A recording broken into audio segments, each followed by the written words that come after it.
Oh my god. All right. What's going on, boyos? You having a good day?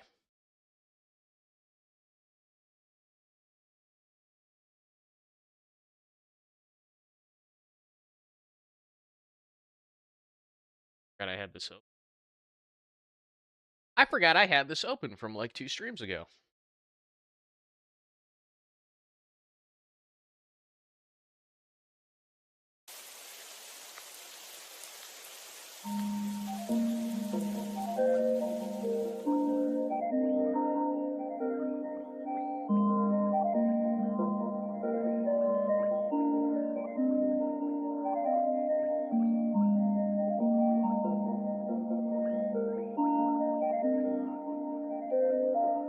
That.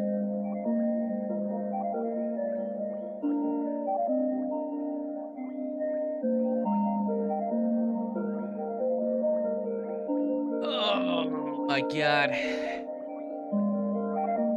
What are we gonna do today, boys? What are we gonna do?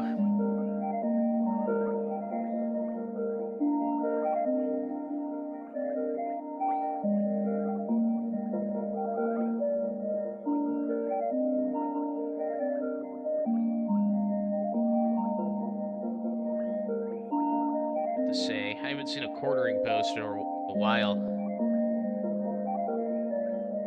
We either take the day off or we live stream react to the debate like literally everyone else. What debate? What are you talking about?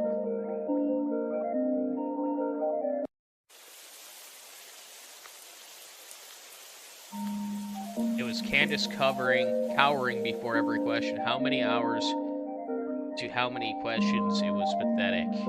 Some Candace. Oh, hey, who cares?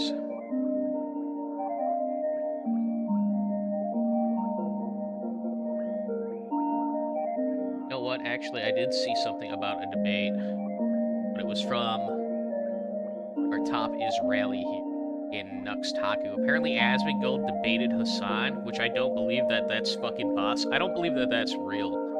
I believe that I'm about to get clickbaited by a fucking dirty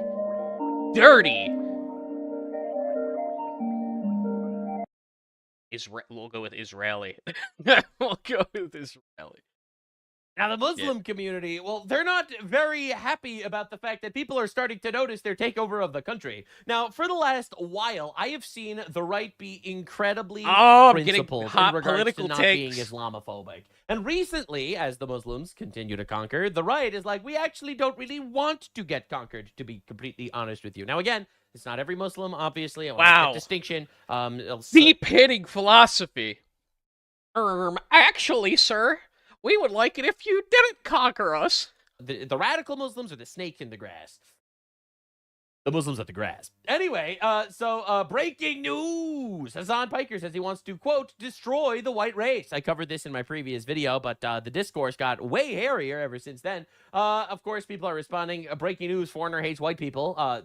Literally the least shocking thing I've ever seen in my entire life. Now, I'm white Lamau, says Hassan Piker, Schrodinger's white guy, as we find him.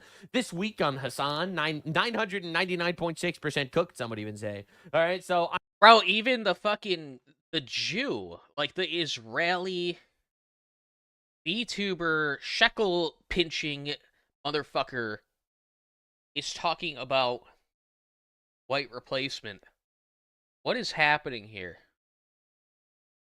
Remember, folks, 1/3 of Gen Z was aborted. I thought he was going to say remember 9/11, but all right. All right. All right, then. I'm white Lamau, says Hassan. Now, actually, I have exclusive footage of Hassan tweeting this, actually. Now, a lot of people don't realize, but I was actually literally taking a photo of him as he was tweeting this. That's right. Everyone in chat is so surprised right now. This, as you can see, is Hassan Piker typing I'm white Lamau, as you can see from this photo right over here. Now, interestingly enough, Hassan Piker, who has been notoriously on record saying I'm white Lamau, has also had gigantic crash outs whenever someone dared call him white. Now, the reason why he was offended when someone called him white... The Jews, like, hate Muslims so much that they're willing to, like, they're, like, trying to use, like, white nationalist talking points to fucking go after him. Isn't that insane? But it's actually because he's a giga racist. He hates white people. He hates black people. He's a Turk. What can I say? He loves Hates black people? What are you infinite talking Ottoman about? Empire, baby. Look, I am not saying that Turks love genocide because I have literally been criticized by people at YouTube for saying Turks love genocide. So I will not be making that statement that Turks love genocide. Historically, Turks have done a bunch of genocides, but that is not indicative of the opinions of the Turks. I just want to make that very clear. What he's doing here is smearing Connie as a Zionist in defense of you because she reacted to something. She reacted to some completely indefensible statement of yours. See, this is what I mean. It's like, really, it's indefensible. He's probably mad because he saw an Armenian in the chat and he realized that they missed one. I might have to become a fucking libtard, bros. I can't do it. I can't do this anymore. I can't fucking watch this happen. I'm being run out of the racist community by Jews, man. Obviously, and a glib remark towards the Armenian genocide carried out by the Turks, which again is not something indicative of what every Turk would do, but you find it indefensible. You find it defensible for a white supremacist organization who has actively tried to fucking tackle affirmative action initiatives, which have now led to the anti-DEI movement that we are currently in. Based? You find that to be so fucking based, by the way. You can't be. I need like a black pill beat. I need something. Yeah, it's not really black pill. What about this? That's a little bit more bro, I feel. A little bit. We live in a bizarro world. We're in bizarro world right now. You talking like that, white baby? See, this is what I mean. First of all, suck my fucking cock, okay? I'm a goddamn Muslim American who gets fucking called a terrorist every fucking day. Oh, that's actually not because of the color of your skin. That's because you love terrorism. Continue. Okay, are we doing racism Olympics? Are we talking about what kind of racism is institutionally completely appropriate? Well, let me introduce you to institutionally completely appropriate racism, ladies and gentlemen. It's when you don't like terrorists. That's right. Disliking terrorists is now racism, according to the left. You see, woke one was like, all races and cultures are equal. I said that with a straight face. I'm still surprised. Woke 2 is like, actually, if you criticize terrorists, you're racist. Man, woke 2 is so much cooler than woke 1, guys. Where's this debate? Now, can I get to that, daily please? reminder that Islam is not a race, it is an ideology. This is also your daily reminder that terrorism isn't a race. It is often carried out by a specific ideology, of which I will not mention particularly at all, obviously. Of course not. It's just not the Christians or the Jews or the Hindus or the Sikhs, usually. But anyway, this is him getting super mad that someone called him white. Right, so he's white, he's not white, he's Schrodinger's white, he's not Schrodinger's white. This is his head, smaller than usual, but he's getting fat, so you probably weren't able to tell. Now, Asmongold was recently banned on Twitch for saying that countries should defend their borders. A very controversial take, because according to the homosexual globalist elites, they want you to get raped to death. They want your infinite rape to happen to all of your family. Now, the globalists love that stuff, which is why I'm demonetized on YouTube. I made an entire deep dive on the morality of killing child invaders. On my Patreon, which I'm not saying here that I actually endorse or not, because on YouTube, you're not allowed to have opinions. However, on Patreon, you're allowed to have opinions, so you can... Oh, the Jew is open to the idea of killing babies. What a shock. What a shock. And thus, the mask slips a little bit more. A little bit more. It's funny. It's funny. It's, if it was any other situation, if it wasn't beneficial to him in some way, he'd be like, no, of course not. You can't do that, Goyam. You can't do that, Goyam. But there must be some kind of fucking, maybe it's monetary or something like that, where he's going to be okay with it, right? You can check my Patreon, linked in the description, where I do an entire deep dive on the morality of, or immorality of killing children that are trying to invade your nation. Now, I am tired of aliens, and aliens need to go. I'm just saying. Oh no, an alien is crying. Tear up the Constitution. I don't care. The aliens have to go. Purge the aliens. Remove them. Remove the aliens. Anyway, the point that I'm trying to make is Hassan is very angry All right, I can't. I can't. I don't even care about the debate anymore. I can't listen to another fucking moment of that. It's just oh, the Goyim, bro. The Goyim fucking how many fucking people have watched this? 105,000 people in one day. We need to fucking the Goyim need to go. The Goyim need to fucking go. Can we get the can we get the fucking Goy Annihilator beam out, please? The low orbit Goy Annihilator, please? I'm so tired, Hitler. I'm so tired. I can't, dude. I can't anymore. Oh, this one. Why is it? Oh, it's a GIF. Fucker.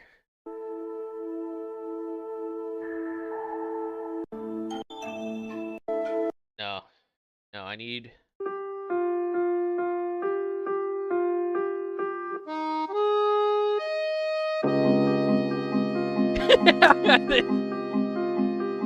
What happens with the last fucking. It's the song that plays after the last Gentile has been killed in the slaughter fields. Then credits roll.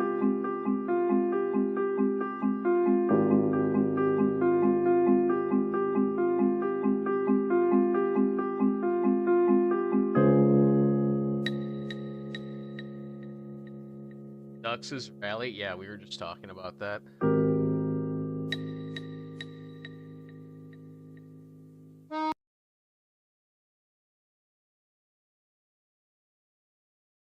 Let's see what I got here.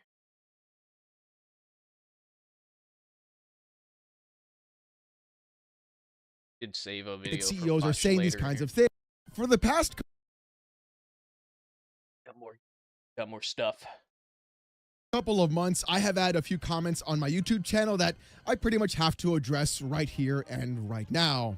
One of those comments has been, man, this guy is really loud, and why is he always screaming? Don't worry, we'll get to that one in just a second. And the second comment that I've had recently as well is, wow, look at that guy's neck. Those veins are massive, and why are they always bulging? This is insane. I can't stop looking at it. Well, number one, about the neck thing and the veins, I'm an incredibly vascular man.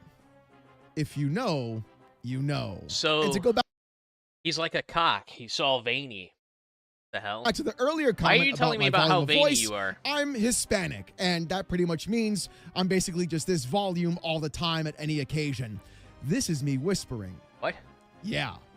I thought it was Italians that have the, like, are supposed to be really loud and obnoxious. That and black people, right? It's Italians and blacks that are known to be loud and obnoxious. I haven't heard about Hispanics being loud and obnoxious. Kind of wild. But the biggest reason why I'm actually upset and screaming all the time and why my neck veins seem to be looking this way isn't because of anything in particular or even where I'm from. The reason why all this is happening is because I'm watching the same gaming industry that I love for the last 40 plus years basically disintegrate right in front of me as multiple companies are going around and removing actual ownership from you, a literal customer, trying to charge you more money for getting less product. And then at the same time, watching every CEO and every gaming pundit and analyst sit here and defend and try to educate the actual customers about why things are happening, even though we are watching and witnessing as many types of actual physical media are making a resurgence and a comeback. CDs, DVDs, Blu-rays, even vinyl is making a resurgence as well. Yet for some reason, gaming is the only hobby right now that is required to give the actual customer literally nothing, but yet charge them more money than ever before. So he's been around for 40 years, and he is just now realizing that the gaming industry is shit. My God, you're about 15 years too late to this one. Did they put you in cryostasis? Is that what's going on with the vascular thing? You got a lot of veins because you're still, like, thawing out from being in the CIA deep freeze? My guy. This has been going on for a long fucking time. What are you talking about? So yeah, that should explain it right here and right now. The difference is, though, it's literally not going to end. And what I saw yesterday actually shocked me to the core. Not only is it not it's going not to about end, the fact of but what PlayStation is you're going doing to in lose. 2028. It's not about the fact that other companies in the gaming space are also going to follow suit as well. What truly has me upset in today's video is the fact that I'm watching and witnessing and seeing actual CEOs of game companies like Square Enix, for example, where they had a financial CEO literally go around and tell everybody online that once PlayStation goes all digital, you're going to see lower prices. I kid you not. I swear to God, I kid you not. I know you're laughing out loud right now, and you're like throwing your head back in actual insanity Bro, that somebody literally said I would have this. laughed if you. I would have laughed if you had like said that 10 years ago, right? When like people were saying this. When my guy, dude, I am not laughing out loud in IRL. I am not LOLing IRL right now, okay? Later on in the video, when you hear this part, it's going to floor you. But the other problem that I have as well isn't just with CEOs of companies. It's the fact that we are also witnessing and watching game journos, game industry experts, and analysts go around and try to educate you as a customer about Sony's margins, about why it makes business sense. Even though you have no stake in the business, you don't care about their business, and all you want is a cheaper product that is actually better for you and provides the entertainment you in fact paid for. Oh, also a little bit of ownership as well. That'd be kind of nice, wouldn't you say? And this is where the entire thing sort of collapses upon itself. Watching this gaming industry completely fold over consistently, trying to basically just put its head inside of its own and then tell you everything is fine has to be the most insane thing we've honestly ever seen in this space. But the real problem isn't just about the actual lack of ownership or the fact that CEOs are saying these kinds of things. It's the fact that even government entities and government employees who are in positions to go through and provide customer ownership are saying that your actual rights are made to be violated. What? No, I'm not kidding. What? What? Heckin' government doesn't love me? Wow, look at this guy's fucking eyes, bro. Whoa.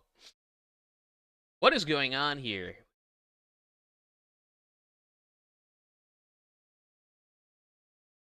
Dude. He's staring into my soul right now. Because according to Games Radar Plus, Stop Killing Games might never win, according to expert, saying consumer rights exist to be violated. All right, let's just stop right here. When I read this headline, the first thing I thought was, okay, this has to be taken out of context. There's no way anybody would literally say those words out of their own mouth after everything that I've been chronicling inside of this actual YouTube channel about customer advocacy. And I think the more wild part about this is the fact that this interview happened with this guy wasn't watching your YouTube channel. That must be what was happening. Oh, you're right. There's no way someone would say that while I've sat here online making my gay-ass little videos. There's no way. There's no way. Why aren't people listening to me? Game business. You know, Christopher Dring, the same guy who wants to educate people about why Sony's margins are the way they are and why you should be educated as a consumer into being okay with this decision about Sony removing physical media, causing every other game company as well to do the exact same thing, because it literally is just all monkey see, monkey do in this space. Let's be real. You know it. I know it. Everybody I'm so tired knows of it, listening to but fucking... it's also gamers. I'm so tired of listening to fucking gamers, okay? Act as if this has not been going on since, this hasn't been like an internet talking point since 2015, 2014, around that time frame. I'm so tired of it, man. I'm tired of these fucking people coming out here and acting like this is some new thing. And like now's the time. You have to do we got to do something about this. And then immediately a game will come out, and they will fucking clap like goddamn seals, and forget and be like, "Oh, we're winning, we're winning. Oh, look at that, a woke game flopped. We're winning. What's that? The game I got paid to fucking promote is doing well. We're winning." No, you're not, bro. You're not. And until you guys stop forgetting literally everything that happened last year, you're going to continue to get raped by these fucking people, okay? To the fact that these kinds of conversations are going completely against things like Stop Killing Games, where SKG has been at the forefront of making sure that you actually own your games, period, whether they're digital or even physical, asking developers and publishers to give you an offline mode or a refund if the game actually goes offline and they can't do that in the first place. Some way of actually giving customers something back when these companies, Not only these are you publishers... not going to own the game, but every video game will be a fucking paid subscription. That's how bad it's going to get. Not only are you going to have to pay to play the game from month to month, and you won't own it, but you will have to pay to rent the hardware just to rent the game, okay? That's the current trajectory we are on. will do everything to take from you in the first place, yet give you nothing in return. But let's see what the article had to say and go from there. With the article from GamesRadar Plus saying, the Stop Killing Games movement, inspired by Ubisoft's shruggy shutdown of the 2014 Racer The Crew, has hit a few potholes since its 2024 inception, including a bunch of European publishers' loud opposition towards it, and the EU itself ruling against its plea for better consumer protections against live service game death. There's that word again, consumer. Interesting. Proponents should also prepare for their humble campaign to take a full-on trip off a cliff. Here's the thing. Here's the thing with this, right? Is like, I'm not even against the Stop Killing Games thing, but you don't even have the right. You don't even own the game that you buy. You've put the cart before the horse here, okay? You don't even own the game that you've bought online, okay? You have a license to play it. That's all you have. And now you want to stop them from being able to shut it down. Well, you don't even have the right to stop them from shutting it down because you don't own the media. Even if it's a physical copy, you don't technically own the media. Because they've completely transitioned to licensed software.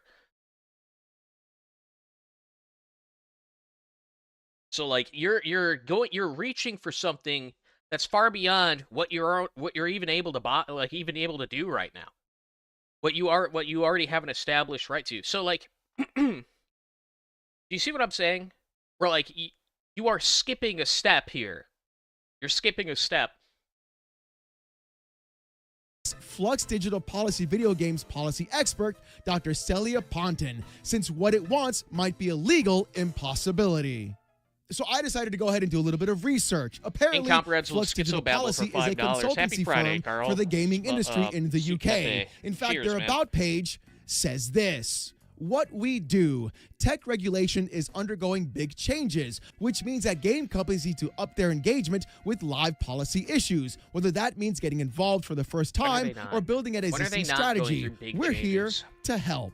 The sheer variety of business models and services in the video game industry means that it's really important for all voices to be heard, from the biggest to the smallest, from mobile to console and desktop. Regardless of your size, reach, or platform, Flux can help you understand what changes are happening, how the process works, and what it all means for your business in practice. We can work with you to respond to consultations, engage with policymakers, and look at what else might be coming down the track.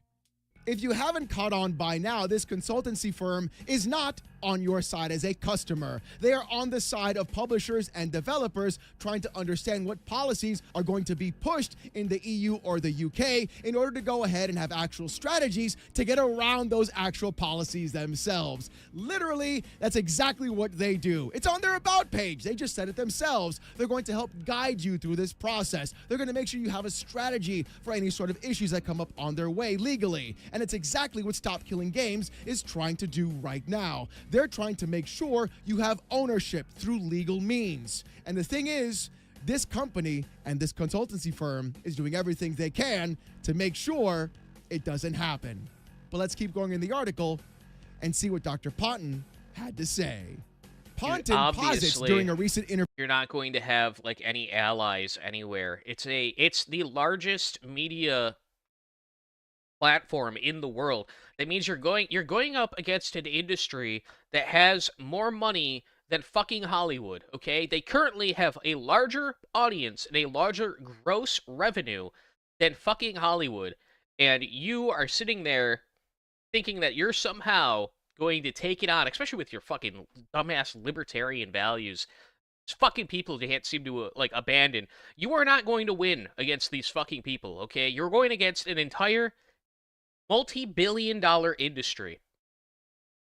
Interview with the game business saying, quote, are consumer rights being violated? Well, they already exist to be violated. She says things like terms of service already provide a framework for how publishers and consumers, there's that word again, should respond to scenarios of sudden live service death. And it's unlikely that Stop Killing Game campaigners will be able to squeeze anything else out of the many legal... They call you a consumer in public. Guess what they call you in private? They call you a goy. They call you a filthy little goy.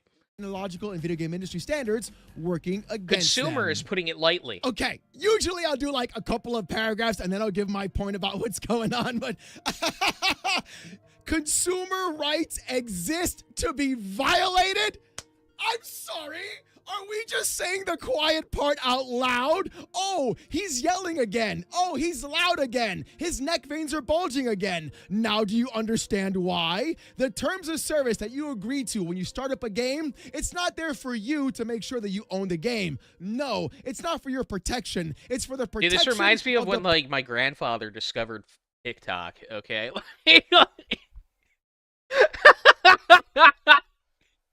Old motherfucker talking about something nobody fucking cares or gives a shit about. Dude, we know, dude. You're like fucking, you're a decade late, my guy. You're a decade late.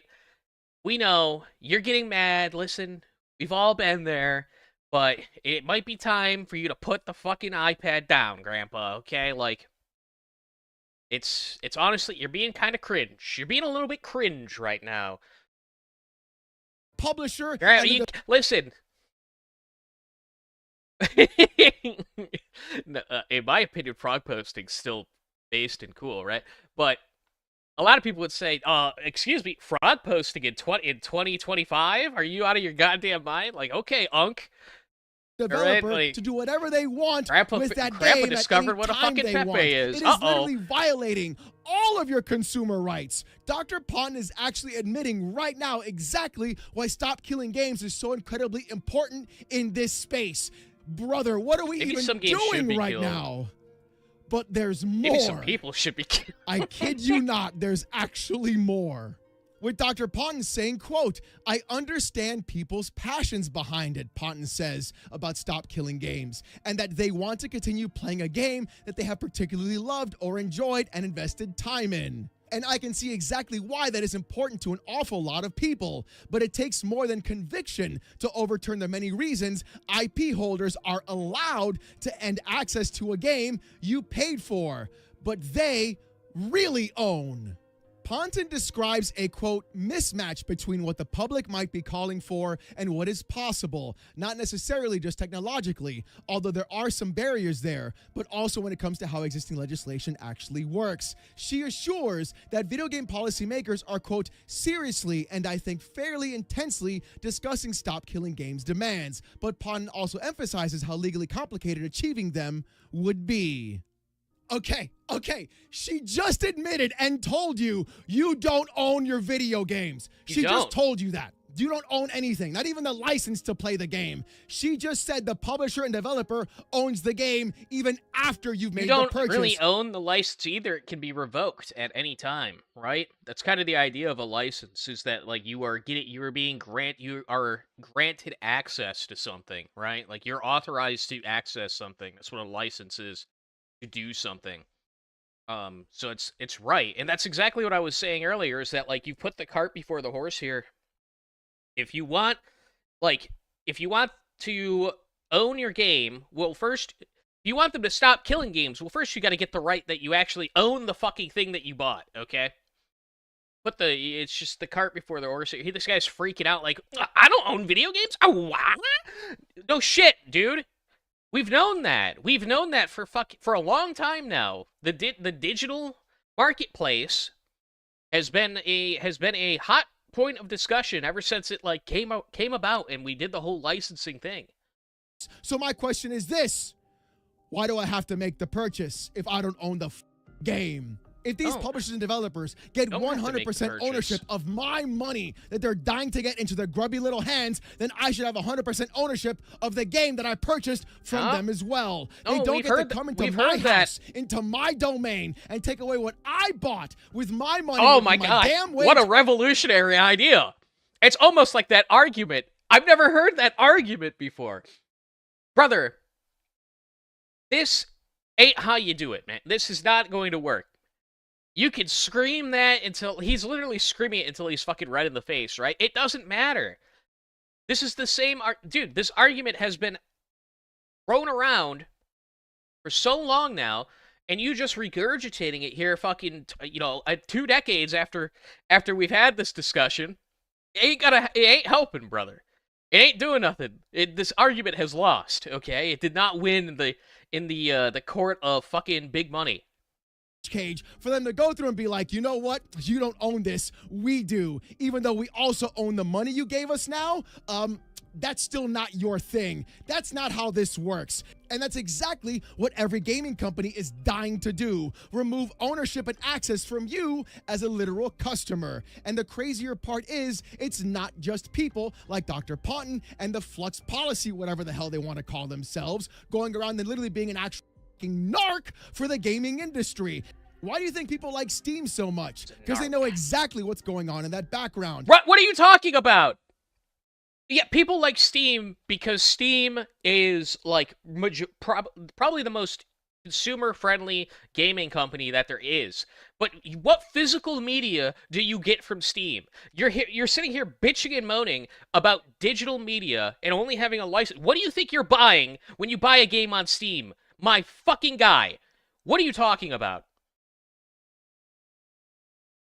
They know, hey, this is a license, but at the same time, there are tons of games on Steam that don't have any DRM, even if you buy them. There's also games on Steam that use Valve's own DRM, which is honestly incredibly easy to get through if you want to ask me. And the fact that Valve understands why piracy is even rampant in the first place truly shows that they're putting the actual customer first. Then you have companies like GOG or Good Old Games that makes the actual deals with publishers to have those games be DRM free.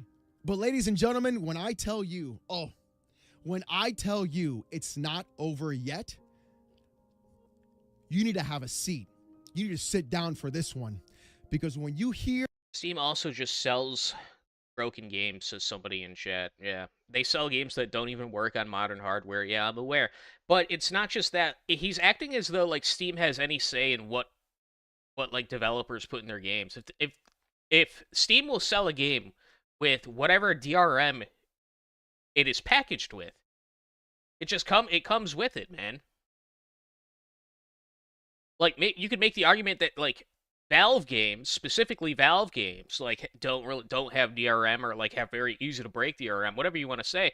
But Steam is still a digital marketplace where they sell you the license for all of these games, and that's really all they do. And then they offer like a pretty lenient like refund policy, right? And that's it.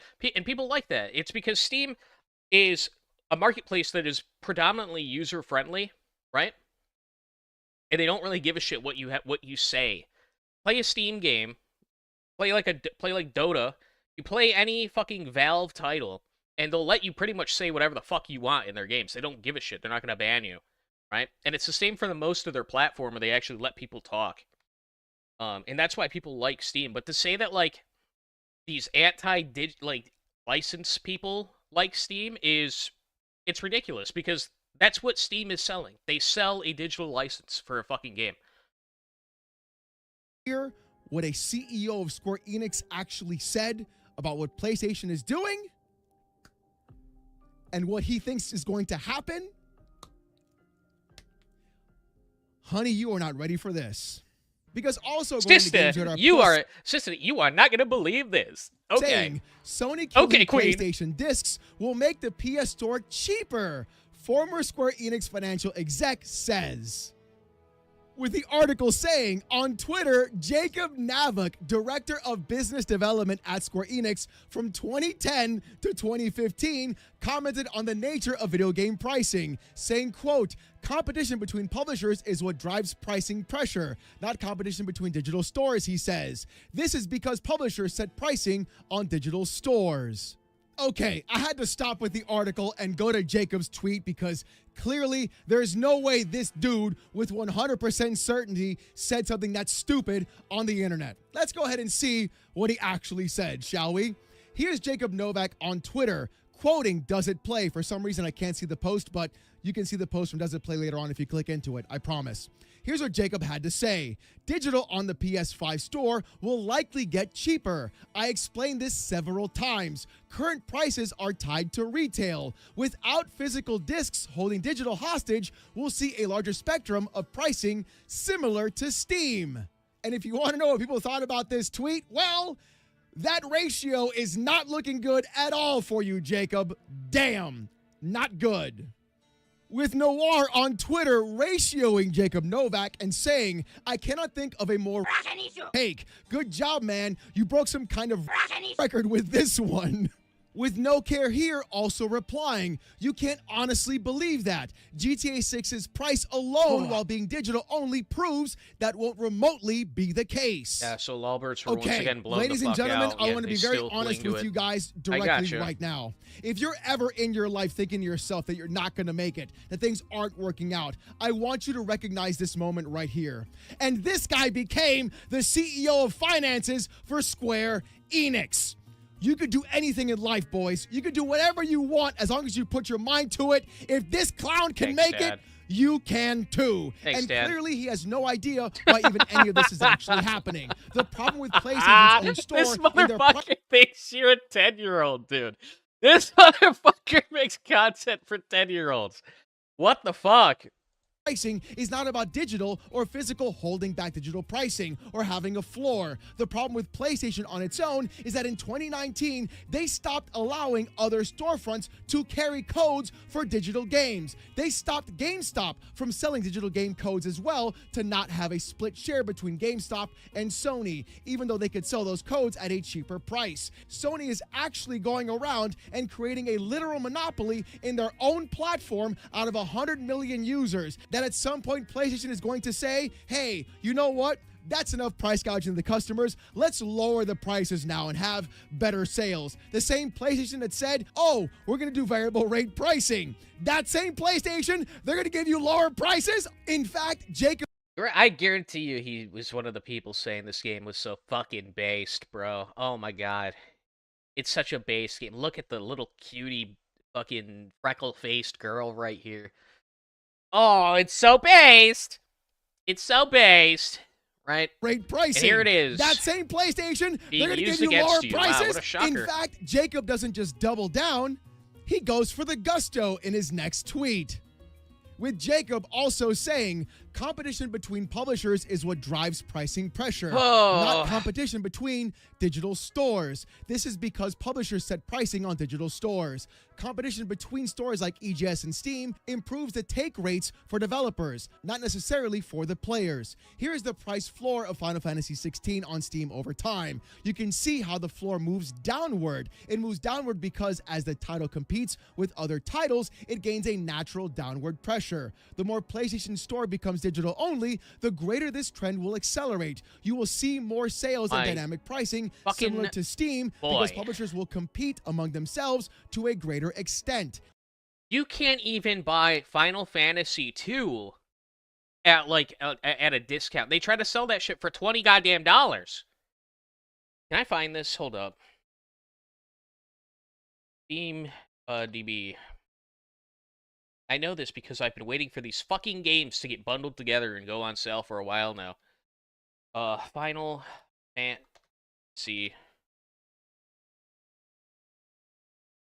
Go with like...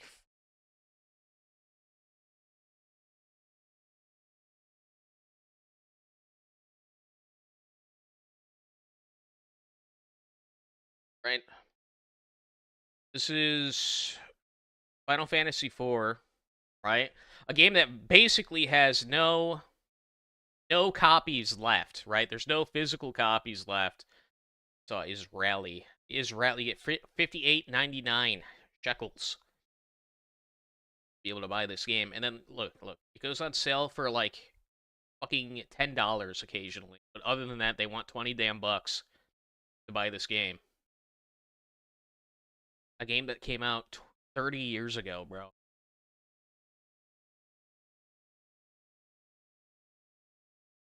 You can read more about publishers setting pricing directly from this former PlayStation executive here.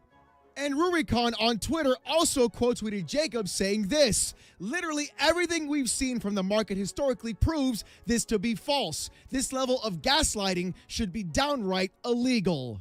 And here's the problem with Jacob's own sentiment. Him saying that publishers are the ones that set the prices. Sure, but the real problem is this. At the end of the day, Sony is the company that has complete control over the pricing of those games in their own digital storefront. They're the ones enacting variable rate pricing on their own customers. So the publisher just talk can about say, what's oh, important we to you, wanna buddy. I charge need to go grab another water and Sony bottle. can say, you know what, this customer, their pain tolerance threshold of payment is actually $8.99. They can afford the $8.99. We'll take in the extra cash, they'll pay more, and the publisher still gets their cut for what they wanted to charge the game for in the first place. Ta-da! It's a system that screws over every customer. A literal monopoly, a price gouging monopoly. And we're watching in real time as an ex-CEO of Square Enix and literal insiders of the video game space are actually colluding against you to make sure you have no ownership and you pay more for video games every single time. And watching CEOs,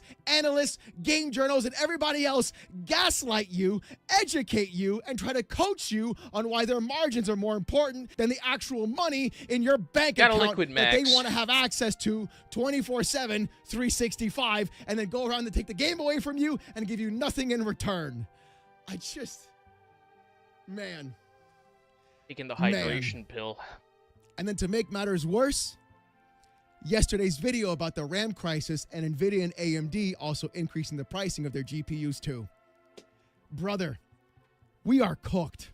We are absolutely unequivocally cooked across the entire space. I can't, bro. I just can't even, bro. Wow. Wow. Okay. I'll tell you this right now. I hope SKG wins. I really do. I hope SKG mops the floor and gets everything they've ever asked for inside of their policies. So publishers have to give you refunds. They have to have offline modes. And I truly hope that next generation for the PS6, PlayStation, gets exactly what they deserve. Because personally, it's been a long time coming. But ladies and gentlemen, as always, I want to hear what you guys got to say about this in the comment section down below. Do you actually believe that digital games and PlayStation going all digital will make games cheaper like Jacob says? Or do you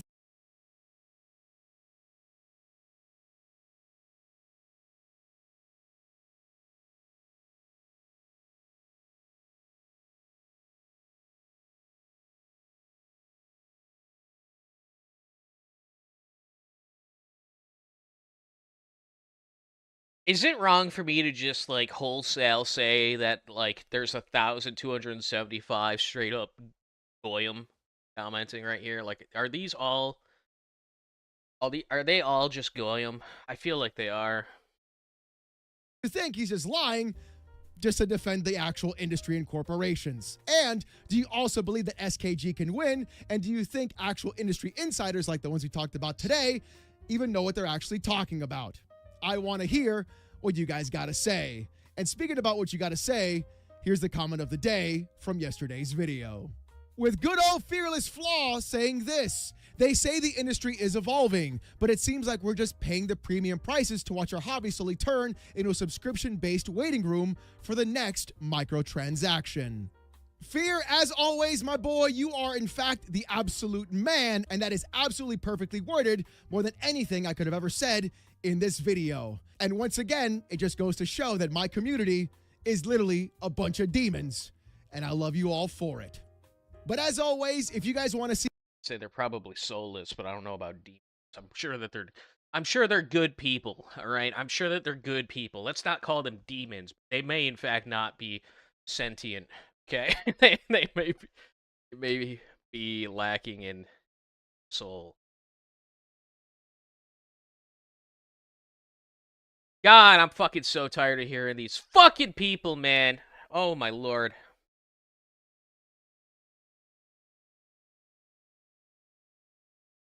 It's Opera GX spyware. Obviously, it's made by the Chinese, but beyond that, it's just I refuse to use Opera GX, whatever the fuck it's called, Opera, whatever. Um, I refuse to use it because of their like homosexual advertisement campaign on Twitter. It was mad annoying. That shit is so cringe, man. I do not like it when whatever intern runs the social media accounts for these companies. They have they have got to stop trying to be hip and cool. It is mad annoying.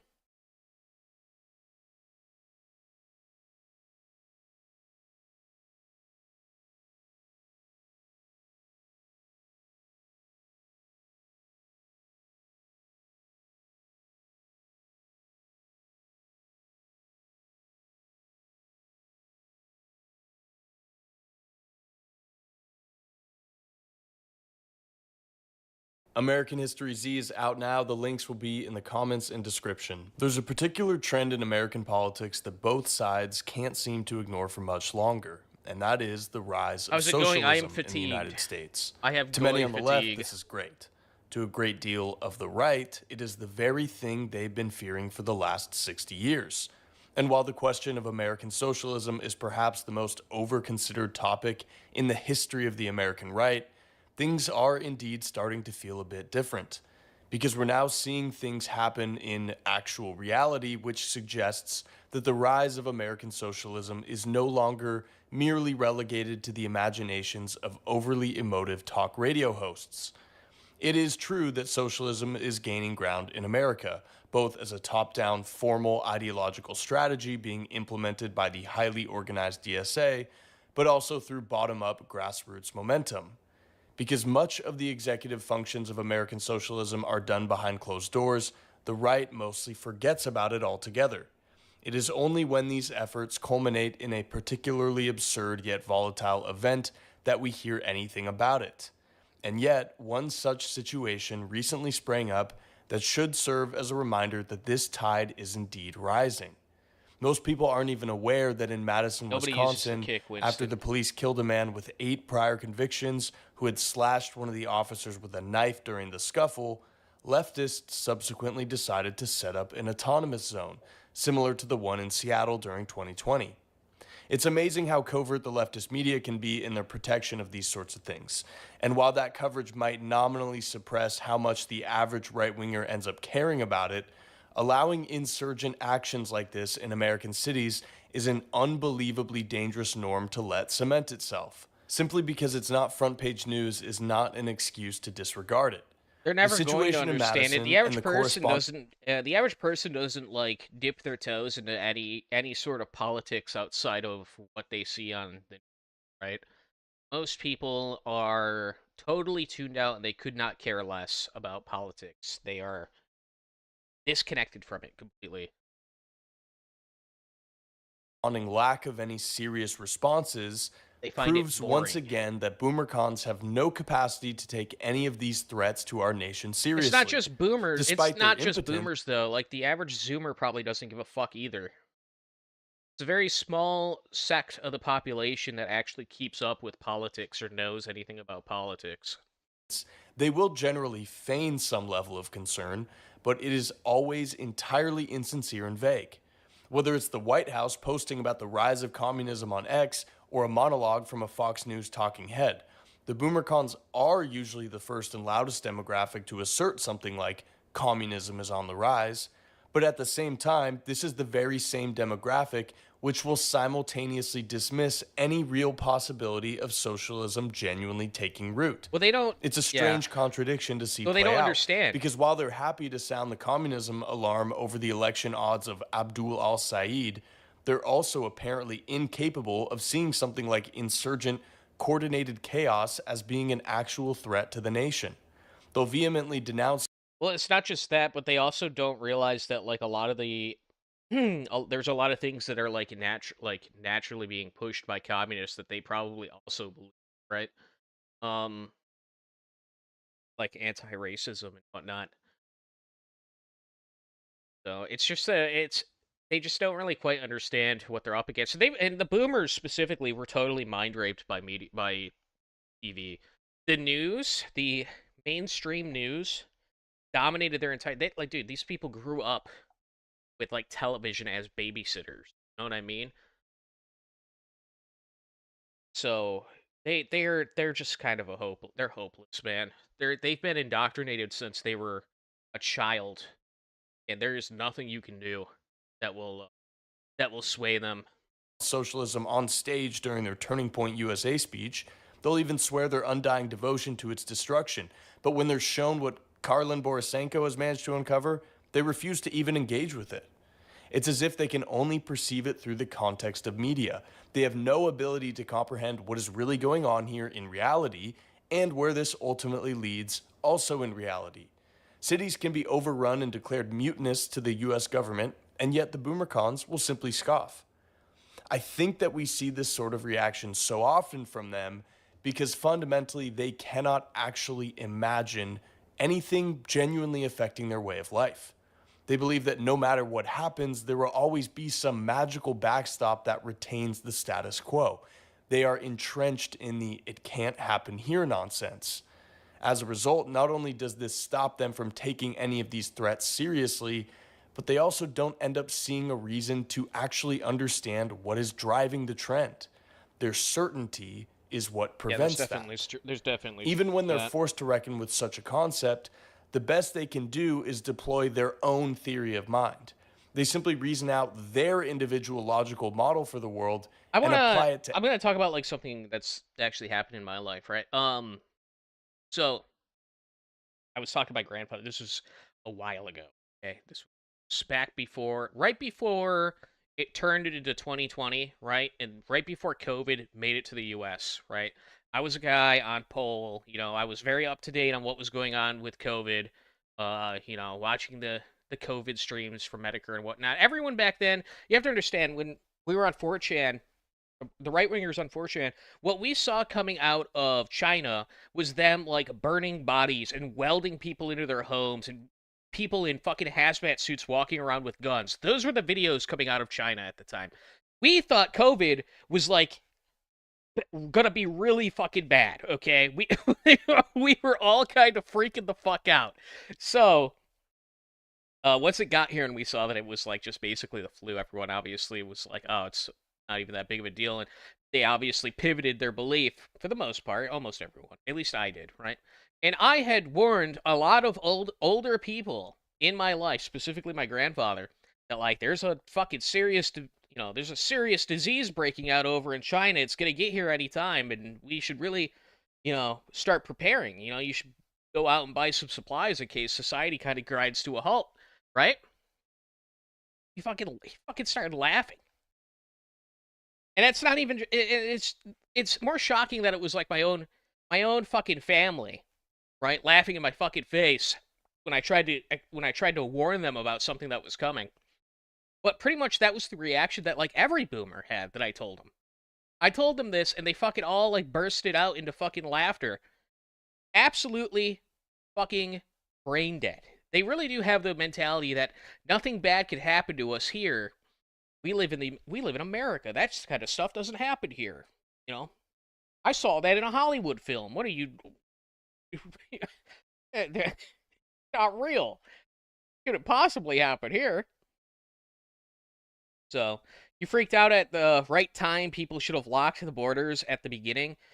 I mean, all in all, like I think that what actually ended up happening was it was completely blown out of proportion, and that's just how like I think what we saw was like the how China deals with basically like normal issues on a day-to-day basis, and we were like, oh shit. Um, and we kind of overreacted thinking that this was like some kind of special case when it in fact was not a special case.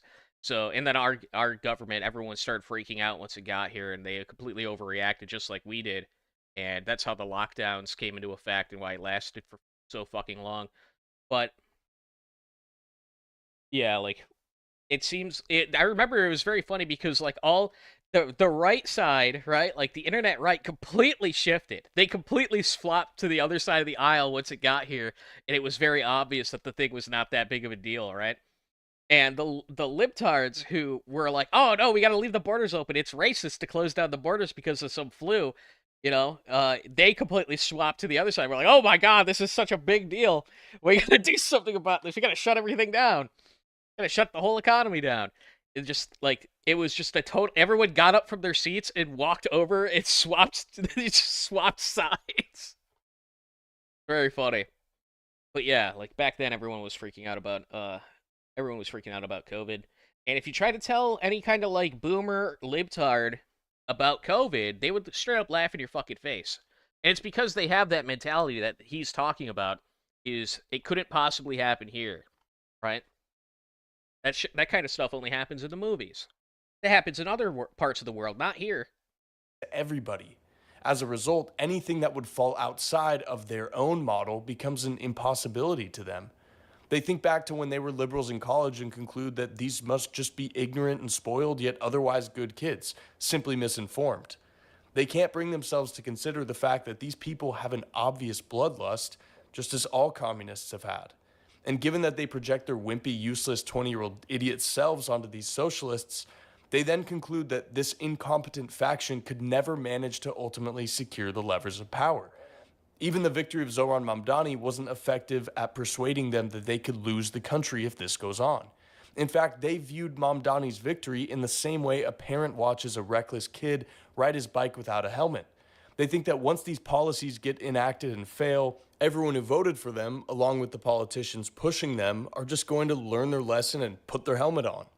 Their ignorance about the nature of politics leads them into a state of perpetually waiting for the pendulum to swing back after some great big reckoning with reality. Then these people will grow out of it.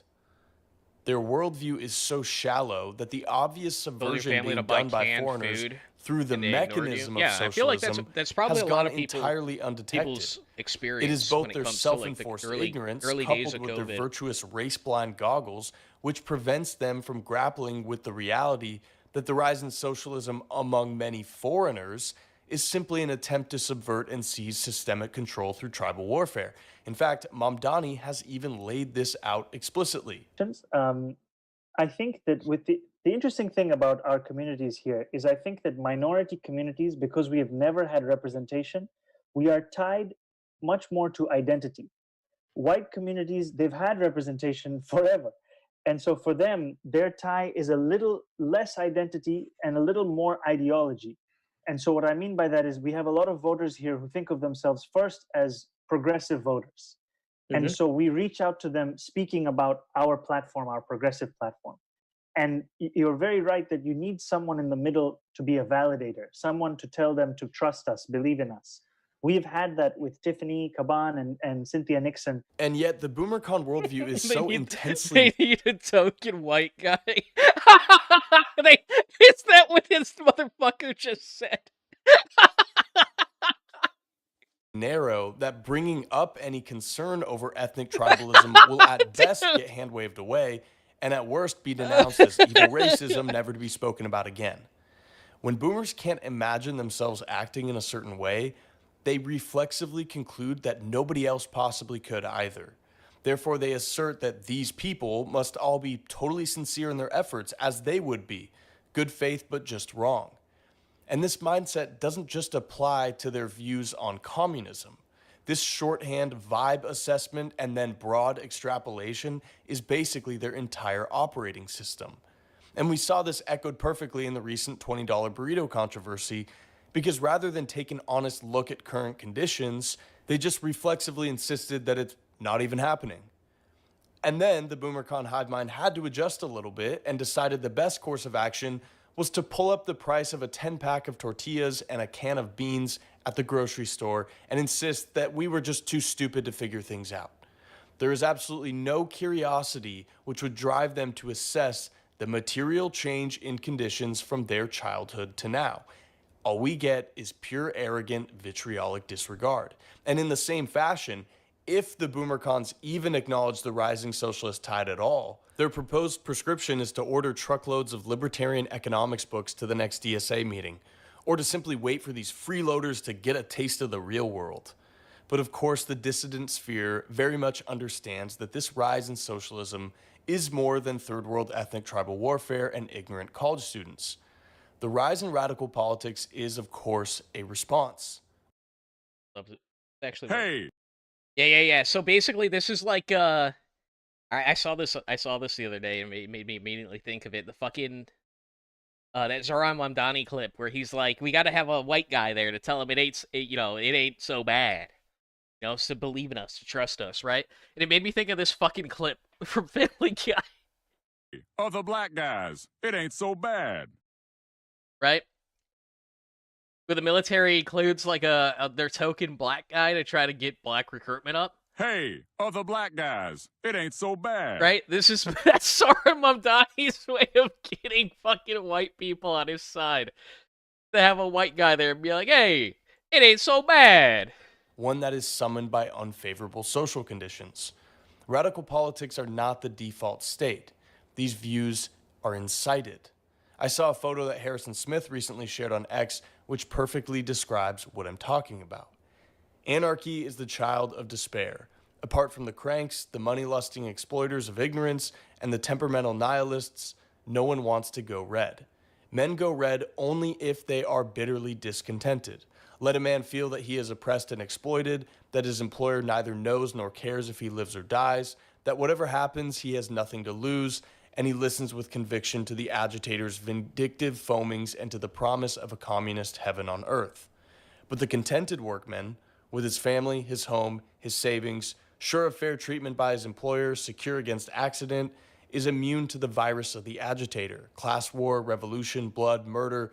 What promise lies in these thoughts for the contented workman?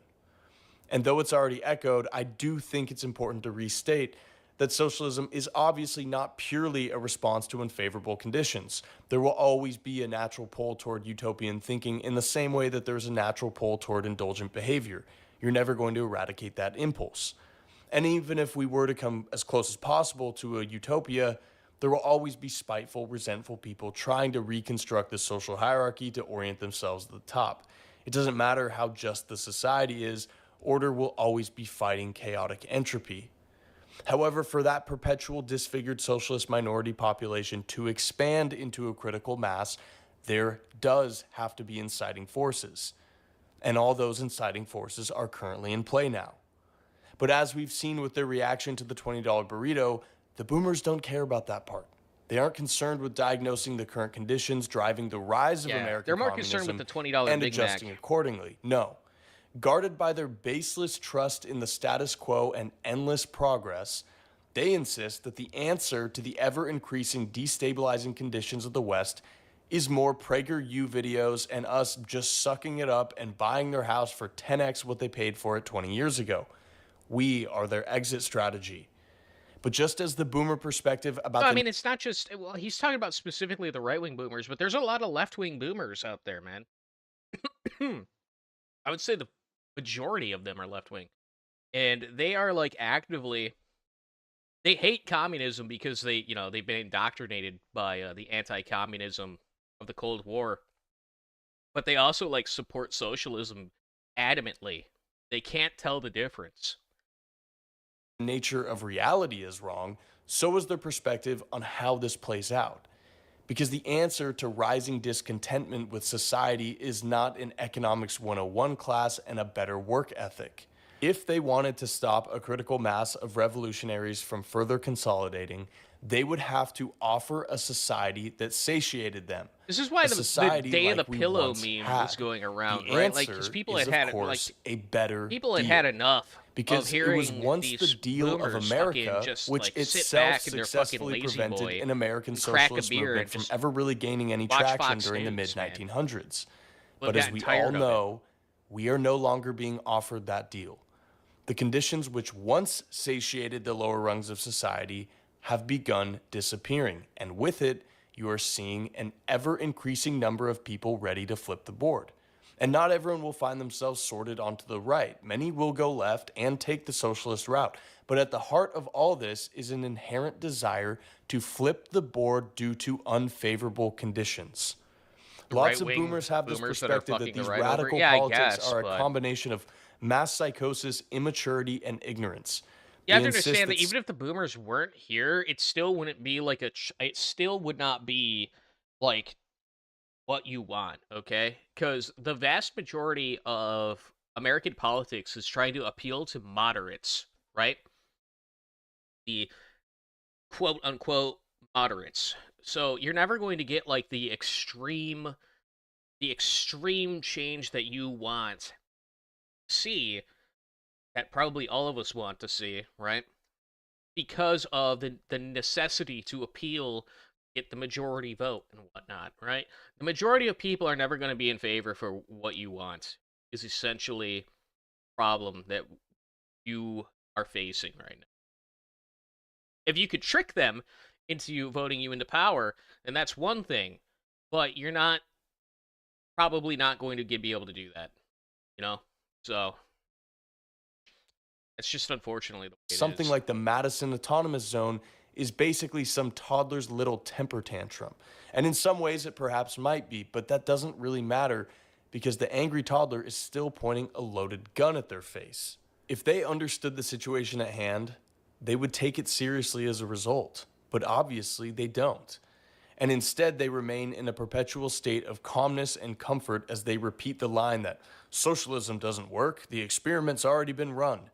But perhaps they're forgetting that it took the Soviet Union 70 years to fall, and that after the revolution, people didn't magically come to their senses and adopt free market economics as they sat in breadlines. In the end, it may be true that the socialists will ultimately get what's coming to them. But if we don't take this seriously and stop them, we're all going to get it too. It's true, but you'll never get the boomers. They've been too mind raped, and also you have to take into account what their lifestyles were like, right? Back when they were kids, you could mow lawns and pay for college for in like a summer. You know what I mean? They had it easier than any generation ever to ever exist. They had it the best. They could buy a convertible car, a convertible Corvette, and buy a house for $10,000. Okay, $20,000, if even, if even. And they'll complain about how much money they made at the time, but if you do the inflation calculations, right, you adjust for inflation. These people earned $30 to $40 base minimum wage compared to like nowadays, right? Where what is federal minimum wage is still like $7 isn't it? Some places are different, right? Some states minimum wage is like $15, somewhere around there. But they basically were earning double to triple the amount of money that you were earning at an entry level position, and everything was cheap as shit. Absolutely cheap as shit. They earned more and they paid less, and they were just handed every luxury on the face of the earth. They are not people. They are not the types of people to get up out of their fucking chairs and actually do something. They're not. They're not. That's not the way that they were raised. That's not the environment that they came up in. Okay? And on top of that, they've been literally mind raped by CNN and MSNBC since they were children to basically just buy whatever narrative is being pushed.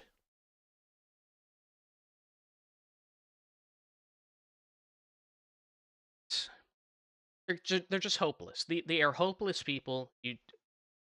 We have to wait for them to go away. Okay, unfortunately, day of the pillow is in the horizon, and unfortunately, we just kind of have to wait for that. Wait for them to die off, and then we don't have to put up with the fucking nonsense that they say anymore. I get it. I get pissed off about hearing what they have to say as well. Unfortunately, the only other option is to literally kill them all, and that's not going to happen. So, gonna have to wait for them to go away.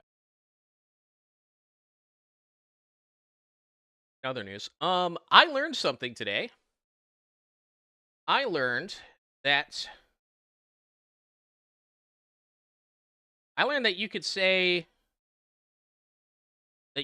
slurs on Twitter and not have your account. Like, people can actually interact with your post. Remember when you would try to post this word right here, and they would gray out all of these things, and you couldn't interact with the post whatsoever? Remember that? Well, apparently you can say that now. You can say that. I did not know that. So that's cool. So guess what? You can drop hard R's. You can drop hard R's on Twitter now. Was unaware. Unaware. That's very good. Post is unavailable. Why is the post unavailable? Did I get blocked? Or they deleted it? Interesting. Odd. Oh, look, they're posting. Look, they're posting this.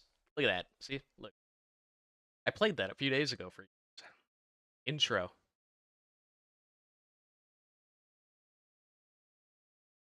It's because I have a check? Is that true? Is that really why?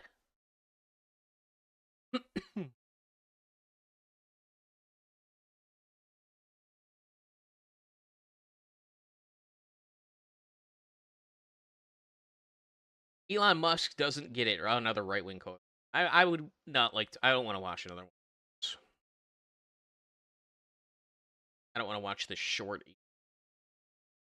4chan thread from 2014 explains what's wrong with modern SJWs. Schizo dumps. Okay. Watch this. All right, so for this video, I am going to be reading through this really interesting thread from 2014 that I really think illustrates what's wrong with SJWs, or like the woke movement. The woke movement is what it's called nowadays, but back then it was called like the SJW, social justice warrior, type of movement. And a lot of the stuff in this thread is really prophetic of, a lot of the stuff that's happening nowadays, because keep in mind as I read through this, that this was back in like 2014, which is actually kind of crazy. But this thread starts off with OP saying, "Why the hate?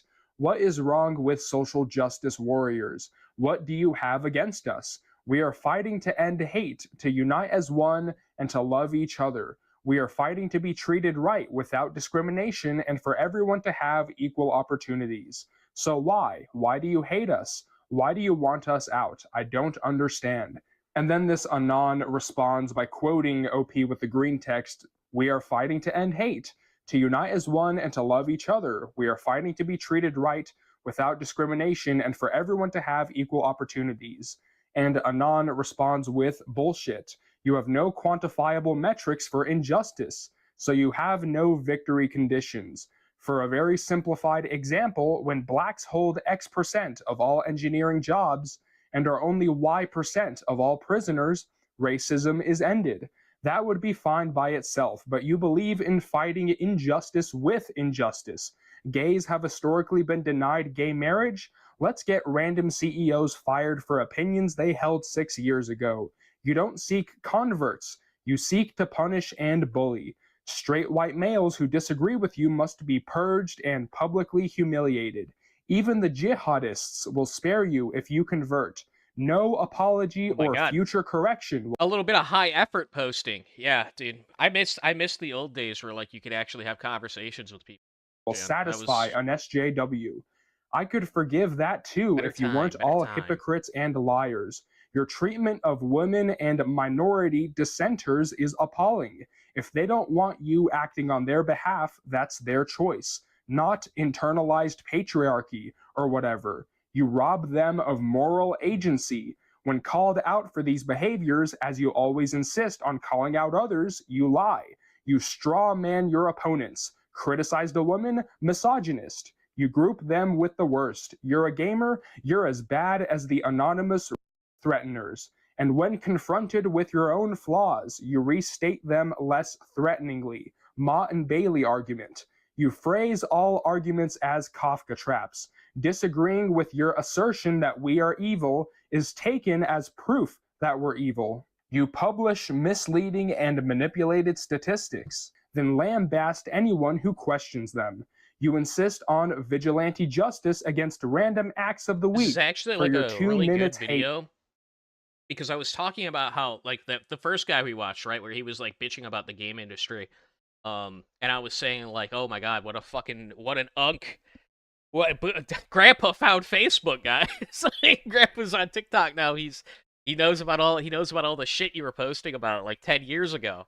That's what I'm talking about, right? So this is kind of like a good video that I should have followed it up with if I had known about it, right? Like it would have been great for like immediately afterwards, because what you're seeing is what I was talking about. We knew about all this shit so long ago. Back when was this? 2014. We knew about this in 2014, right? We knew about it even before then. But it's crazy to me that, oh my god, I have such fatigue from it.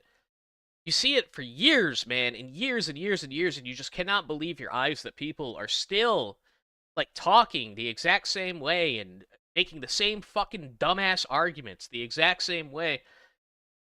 And you just get so fucking tired, Juddies. I'm so tired.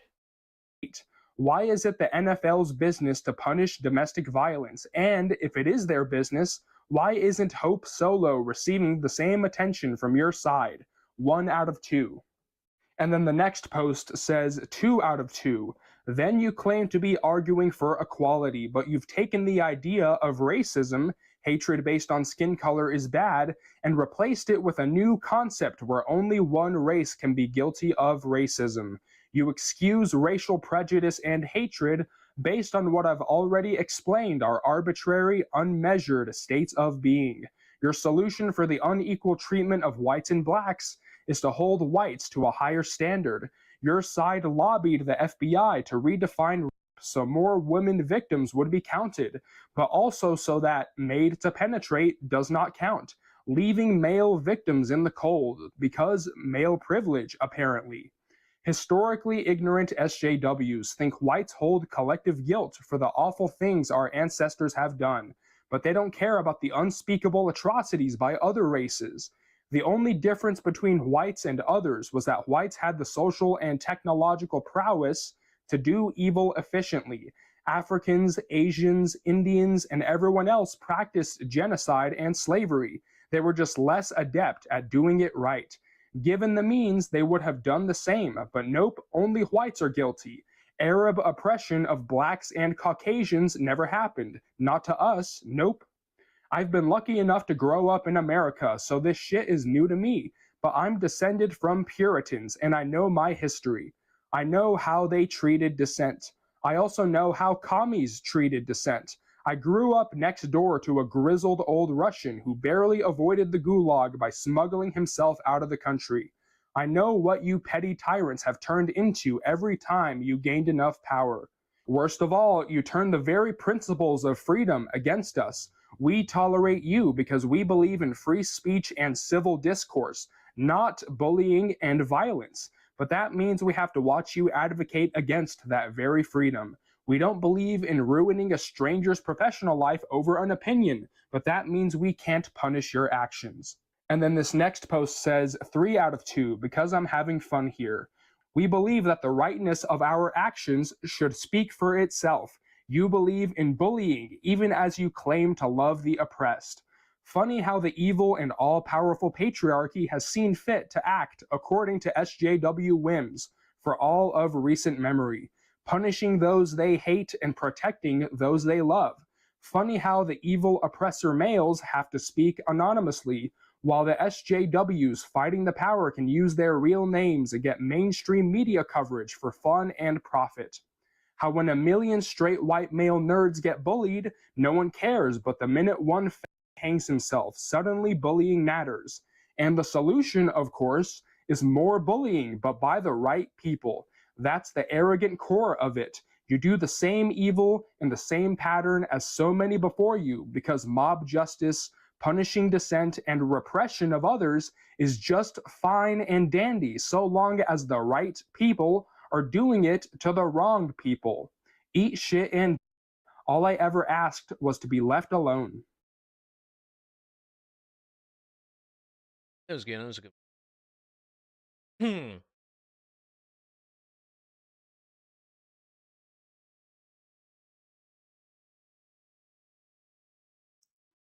Usually, when I take a look at a film, I focus on what Holy messages fuck. the audiences are meant to absorb at 7 the years time ago, brother. of the release. Okay. And hindsight being 2020, as they say, it's often easy to see these messages for what they are and expose them to people today. And while we're still going to do a little bit of that for this film, I'd like to take a look at a movie that was culturally important to baby boomers and see how it might be perceived, not by audiences in 1969 when the film was released, but by an audience today. An audience that's aware of the context of the film and the target audience. A film that seemed to speak to the generation that presided over the decline and the crumbling empire that we live in today. And what does that film tell audiences that are growing up in the aftermath and trying to wrestle control from this generation that produced and identified so deeply with this movie? The film that I'm talking about is Dennis Hopper and Peter Fonda's Easy Rider. I watched Easy Rider for the first time 50 years after it was released. After reading an interview with Peter Fonda, who was taking a look back at the film that he claimed represented the new Hollywood, the Hollywood of the baby boomers. That it was this film and films like it that signaled the death of the stuffy studio Hollywood and ushered in my opinion, the flood of degeneracy, free from the shackles of the Hays Code and objective morality, for that matter. Easy Rider was nominated for 2 Oscars, a Golden Globe, and was a winner at the Cannes Film Festival. It was also one of the first films to ditch the traditional soundtrack format that films had been using since the invention of film, and to use contemporary baby boomer rock and roll with songs from bands like Steppenwolf, The Byrds, and Jimi Hendrix. In fact, as someone watching this film in 2019, it really did feel like I was watching this endless boomer music video. And at times, I really think that was a big part of the draw for this film that was released before MTV or music videos were even a thing. Easy Rider starts out with 2 bikers, played by Dennis Hopper and Peter Fonda, buying cocaine from Mexicans. Now, this certainly wasn't the film's intention, but as an American watching this in 2019, with a full understanding of exactly who has failed to maintain a border between Mexico and my country, and has been listening to baby boomers drone on about how Mexicans are coming illegally. It's no problem at all because they're doing the jobs that Americans won't do. I have a different view than the original audience in 1969. I view this scene... Do people still of course they still make this fucking argument, but I haven't heard it in a while. They've changed the way it works. They've changed that argument. Disdain that's only going to grow as this movie continues. To me, this scene is just one of countless, unintended, though they might be, metaphors. The young boomers caring more about their personal gain, looking to make a quick buck by any means necessary. In the film, they're buying cocaine from Mexicans to poison the sons and daughters of the founding fathers to make a buck, just like older boomers would destroy communities with illegal immigrants so they could make a buck at the expense of Americans. And in the film, the way they make a buck is by selling out to Jewish record executive Phil Spector. Yes, that Phil Spector, the same Phil Spector who murdered a blonde European model in his home and then disguised himself as a woman and managed to evade conviction for years. I wonder what kind of unintended metaphor that spells out in 2019. Strap in, ladies and gentlemen, we're just getting started. So after getting rich by importing crime from Mexico and selling it to a Jewish murderer of white women, 2 baby boomers decide to go to Mardi Gras and party their lives away with the money. The metaphors, they don't stop, trust me. Next, we get a close-up of what the main character literally what's happening now. is riding on. It's a motorcycle garishly decorated. You guys seen all the different videos of boomers saying that, like, They're going to drain their fucking bank account so that their kids are left with nothing because they want to enjoy what they've earned before they die. It is it is so enraging. It is so enraging. American flag.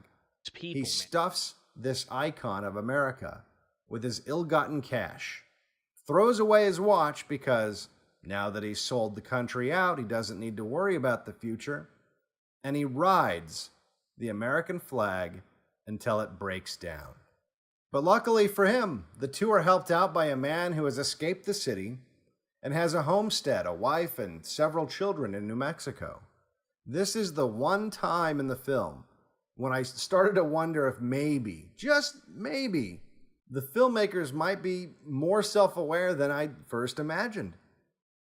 In this part of the film, and this is maybe the only time in the film, the two worlds, the two audiences, the audience in 1969 and me in 2019, the two worlds seem to collide.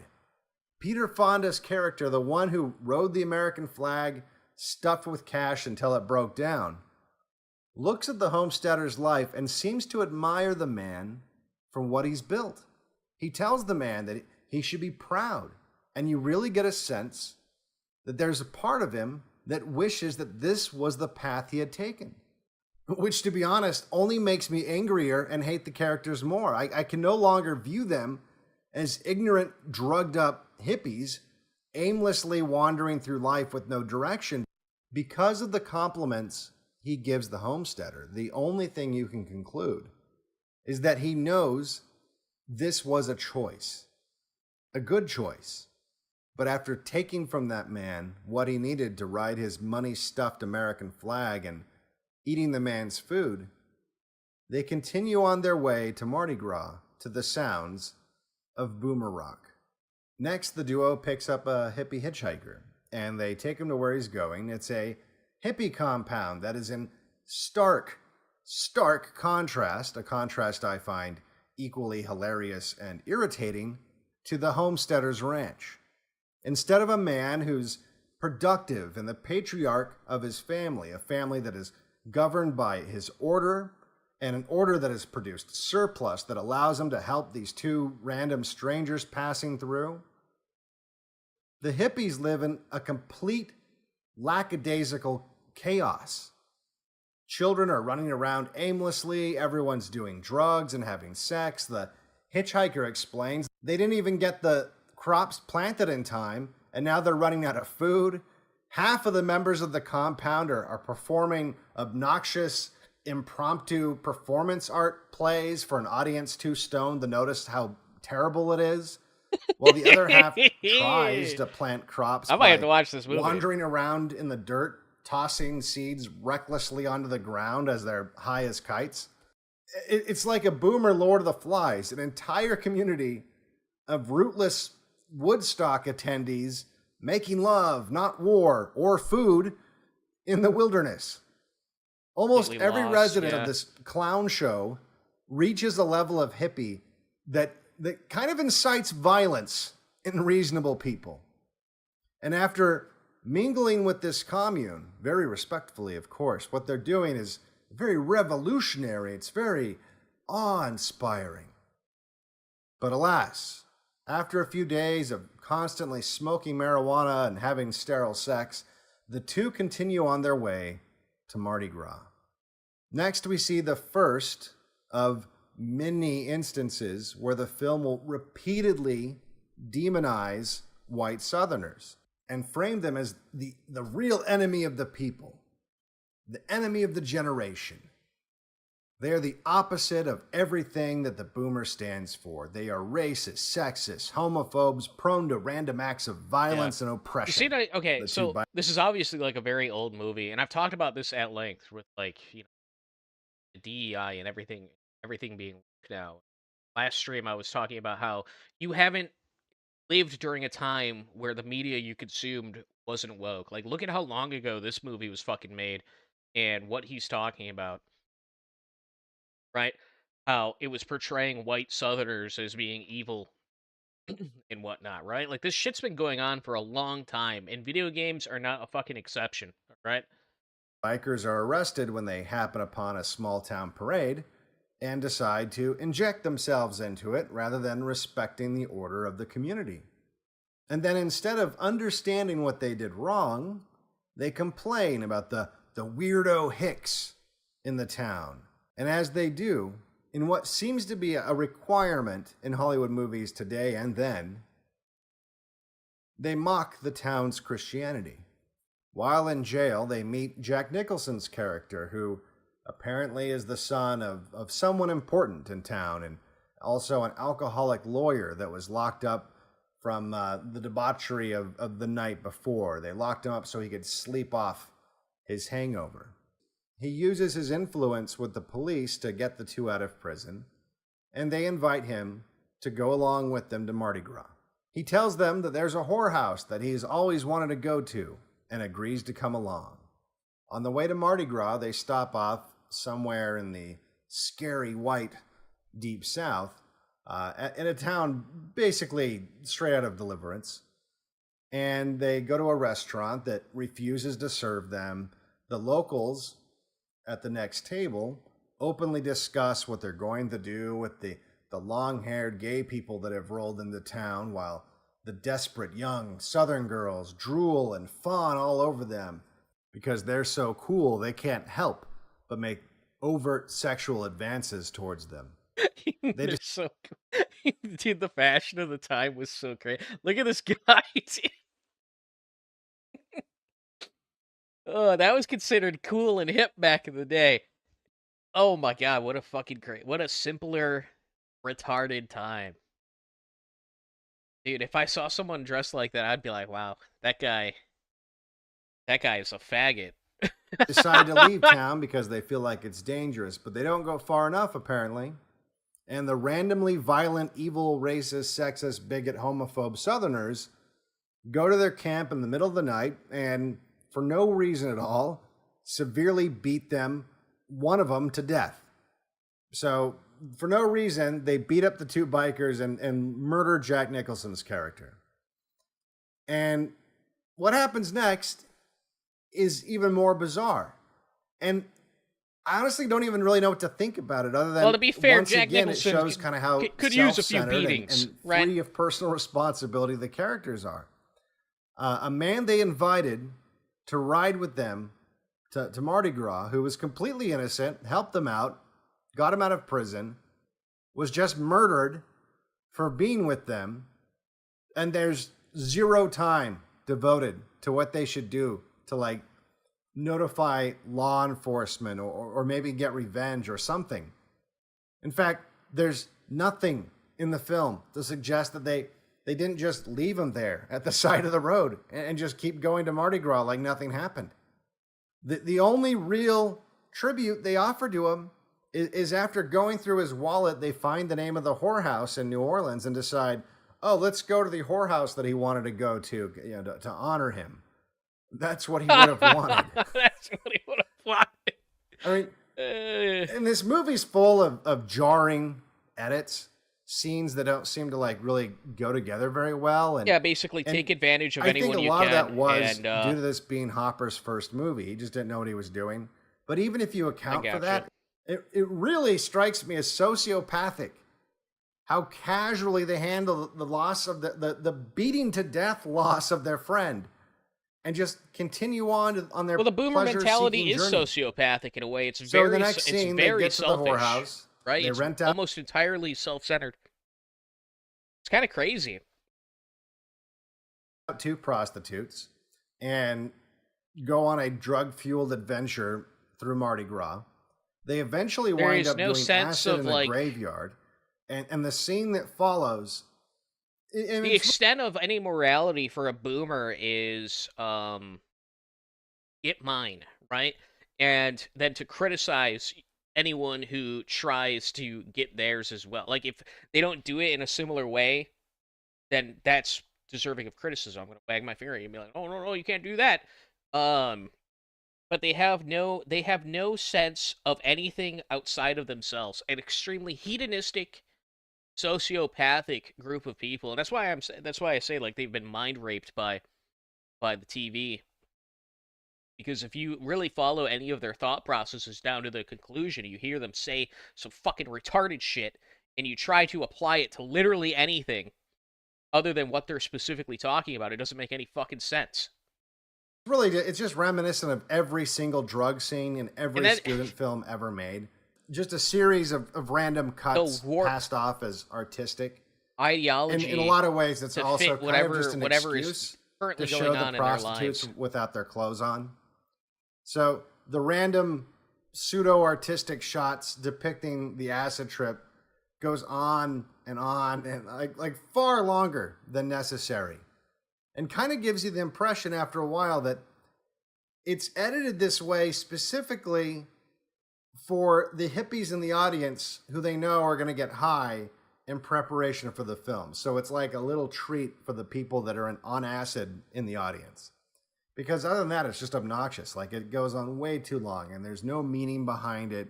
There's no deep, like, whoa, message to it at all. It's just random, stupid art film crap. Well, and naked ladies. And then it transitions quickly and jarringly into the next scene where you don't even know what happened to the prostitutes. They're just magically gone. And the two are camping out at the side of the road, leaving Mardi Gras behind, apparently. And the most famous line of the film is spoken. And for a moment, I'm tempted, just for a second, to view this as a sign, once again, of self-awareness. Dennis Hopper's character is celebrating the fact that they have all this money from their drug deal, and they just went to Mardi Gras and partied with hookers, and everything went just how they planned. You know, no mention of the guy that got beat to death along the way. And then Peter Fonda's character, who isn't as celebratory as his friend, looks at him and just says, "No, we blew it." That's like, actually, hold up. How many people overdosed we blew at it. stock? Hopper and Fonda have never said what they meant by that line. And when they have talked about it, they make it seem as though it's meant to mean whatever the audience wants to apply it to. And this audience in 2019 No way.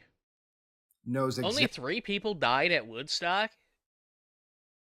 I would assume that people would have been overdosing like crazy. Maybe drugs weren't, like, as bad as they were back then, and that's why. But I feel like if a modern-day Woodstock was to happen, people would be overdosing left and right. Right? It'd be considered like a mass casualty event. So, I don't know. I just thought about that, because he's talking about how, the boomers in the movie did not seem to care about the guy that was beaten to death, and I was like, well, they look fondly back on Woodstock. And I would imagine a lot of people overdosed at Woodstock, but apparently only 3 people fucking died. So exactly what to apply it to. You did blow it. You had it all, and you sold us out so you can have your little adventure with your pockets full of cash, and you blew it. You kicked Humpty Dumpty right the fuck off the wall and watched him tumble and crash into a million pieces because you were too high to do anything else. You and your generation fucking blew it. And just like Dennis Hopper himself, you won't live long enough to reap what you've sown. This movie is quite literally, in every way imaginable and unimaginable, peak fucking boomer. And to top it all off, as if the filmmakers know how this has to end, and wants to blame shift once again, throw all the responsibility that they spent their entire lives avoiding, shift it all, take it all, and place that responsibility on the people they spent the entire movie demeaning. You see, for no reason, literally no reason at all, while riding their motorcycles peacefully through the South, taking advantage not of hurting literally nobody, everyone they can. an old Southern farmer decides to just blow them both away with his shotgun. Based? Really, like for no reason, just And the world was better for he it. gets a shotgun out and just murders them for no reason. Other than he's a racist, sexist, bigot, homophobe. And the world was better for it. So he Right? blows them away and sends their iconic American bike and their money up in flames. The filmmakers knew exactly how this had to end, and they picked the laziest scapegoat possible to avoid any responsibility for the consequences of their actions. And ladies and gentlemen, that is why boomers love Easy Rider. I'm gonna have to watch Easy Rider. The black pill. I'm gonna have to watch this. It seems like a good ending. That seems like the good ending, right? Like the best way it possibly could have ended, right? Like he's saying that this is sloppy, this is lazy, and it's meant to demonize the white farmer. But based on what like his analysis of the movie, I'd say these motherfuckers deserve to die, and that this man is doing the world a service by killing them. You know what I mean? Obviously, that's probably not how it's actually portrayed in the movie, right? But based on how I have been told this movie plays out, I like this. I like the way this ends. I'm Devin Stack. If you like my videos, make sure you like and subscribe. Make sure you share. As of today, Audible finally has... Right. What I want to do now.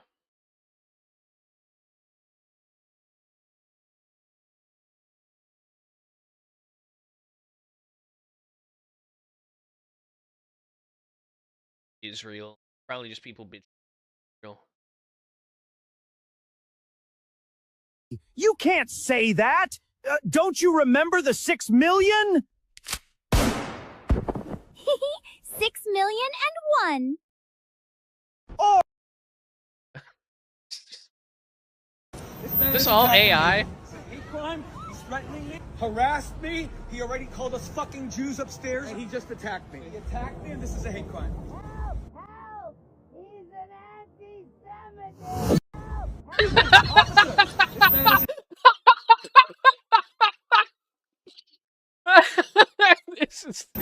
This is amazing. I love this.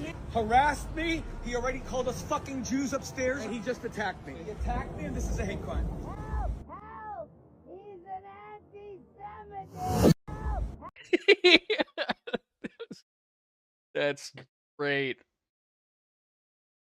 Think Hamas is in the hospital, which, by the way, the IDF has never proven that in any other hospital raid that they have done. Every one of their pieces of propaganda has turned out to be a lie, disproven every single time. Did you just say hospital even rape? If, hold on, Did can you just let say me rape? finish? Pierce, I gotta go. Did This you guy say won't let that me finish Jews the rape? sentence. Even if you think Hamas is in the hospital, which, by the way, the IDF has never proven that in any other hospital raid that they have done. Every one of their pieces of propaganda has turned out. A little bit of, he heard what they actually did. You know what I mean? Like he didn't hear hospital raid.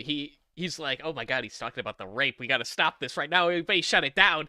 A little bit of a Freudian slip there. Air for $9.99. Thank you, man. Did you know everyone in chat, and especially you, are brown? So I've been told. I've been told that many times, specifically by Groypers. I've been told that I'm brown and Jewish. I think that might be a little bit of projection, though. This compulsion to be undiscriminating is a progressive disease. It doesn't stop at any point. It just gets worse and worse. It starts off as a mildly wacky denial of reality and progresses to total insanity. It is a disease to which most normal, otherwise sane people are susceptible. They don't ordinarily develop the disease by themselves, but it can be induced in them by a sufficiently skillful and prolonged brainwashing campaign. Ordinary, reasonable people can be made to believe the most extraordinary and unreasonable things if they are subjected to prolonged brainwashing. It's easy. Yeah, Pierce is pretty good. He's got a lot of good he has a lot of good takes. His book is kind of shit though. I don't like his books. Hunter and Burner Diaries were not that good. People really overhype There them. once was a cop that took a knee atop a nigger on Fenton speed. The crowds did piss and moan and scream, he cannot use that hole. Soon may the Admiral come to broadside kikes till the case is done. One day when the trial is won, we'll take our steeds and go. It had not been 2 weeks from Floyd, the streets were filled with violent groids, the windows broken, shops destroyed, all for an overdose. Soon may the Admiral come to broadside kikes till the case is done. One day when the trial is won, we'll take our steeds and go. Before the state could get to Chauvin, Nelson said Floyd's mouth was foaming. We don't know what that ape was smoking, the evidence will show. Soon may the Admiral come to broadside kikes till the case is done. One day when the trial is won, we'll take our steeds and go. 11 nanograms of fence load Floyd's heart till his life was spent. The prosecution whined and fetched, but Cahill is a bro. Soon may the Admiral come to broadside kikes till the case is done. One day when the trial is won, we'll take our steeds and go. For 30 days or even more, CTG threads filled the board as Nelson crossed and trolled the horde, the witnesses did glow. Soon may the Admiral come to broadside kikes till the case is done. One day when the trial is won, we'll take our steeds and go. As far as I've heard, the man fights on till Chauvin's free and the charge is gone. We send him energy, one and all. We know he walks when the coroner's called. Soon may the Admiral come to broadside kikes till the case is done. One day when the trial is won, we'll take our steeds and go. Soon may the Admiral come to broadside kikes till the case is done. One day when the trial is won, we'll take our steeds and go. Steeds go like that. What book would you recommend? Anything by George Lincoln Rockwell was really good. I don't know of any other stuff that Pierce has written that besides like Hunter and the Turner Diaries. He is more of like his best takes are his speeches, Pierce's speeches, and whatever you can find of his like radio broadcasts that he had. Right? Like if you want good William Pierce, you're gonna get it from him talking and not writing. Why don't you build a shop? Better still, why don't you build a shop and then build a church? Follow your own fucking religions, you don't have to fucking hear it. We're giving the flats to these fucking packies. I don't know what the fuck this is.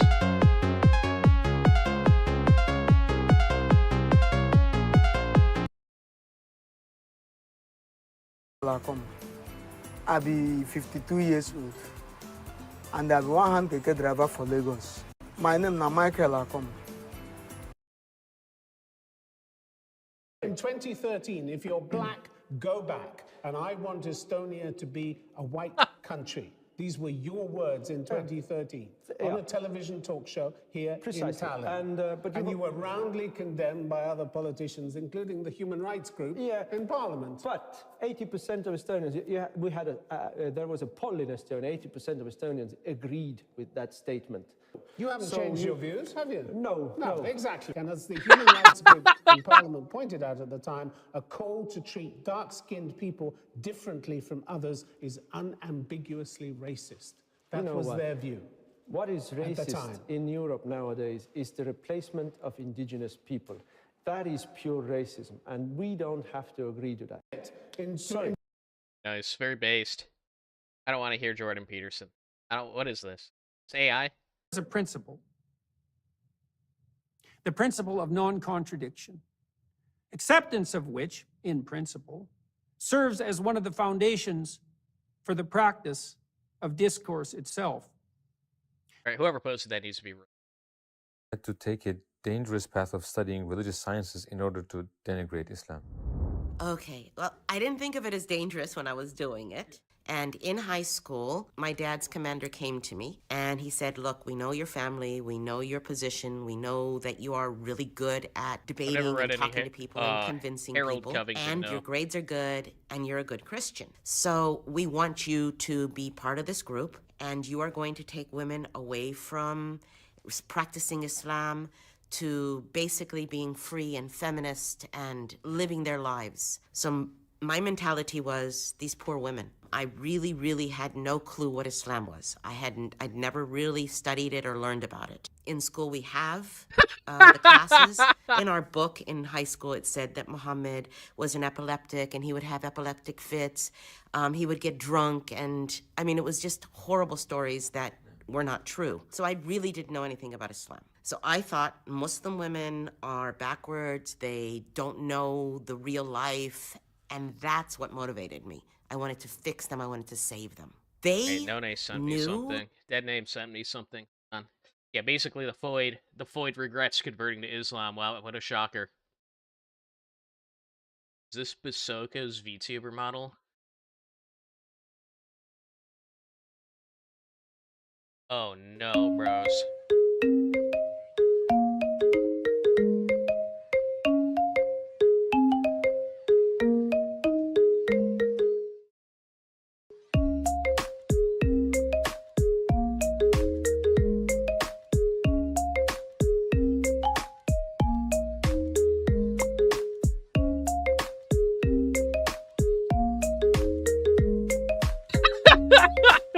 Dude, no. Oh my fucking god.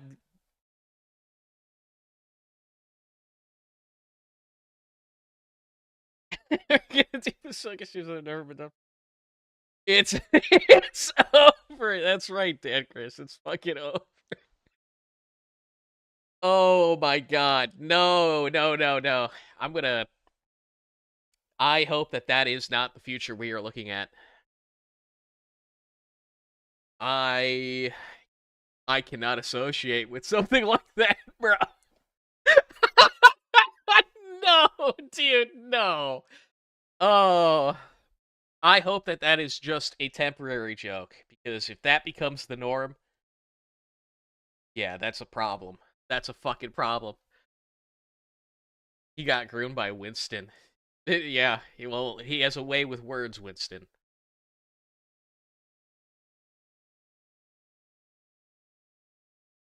Let's see. And taxing the hell out of millionaires. Yeah, absolutely. Well, what does taxing the hell out of them mean? Yeah, you know, I Take I everything! don't have like a solid, but I think We want to line them up in a ditch and kill them. That's what it means. But shouldn't you? I mean, if you're the that's a good co-chair, question. if you're the co-chair of the DSA, shouldn't you be more specific than just taxing the hell out of something? What exactly do you mean?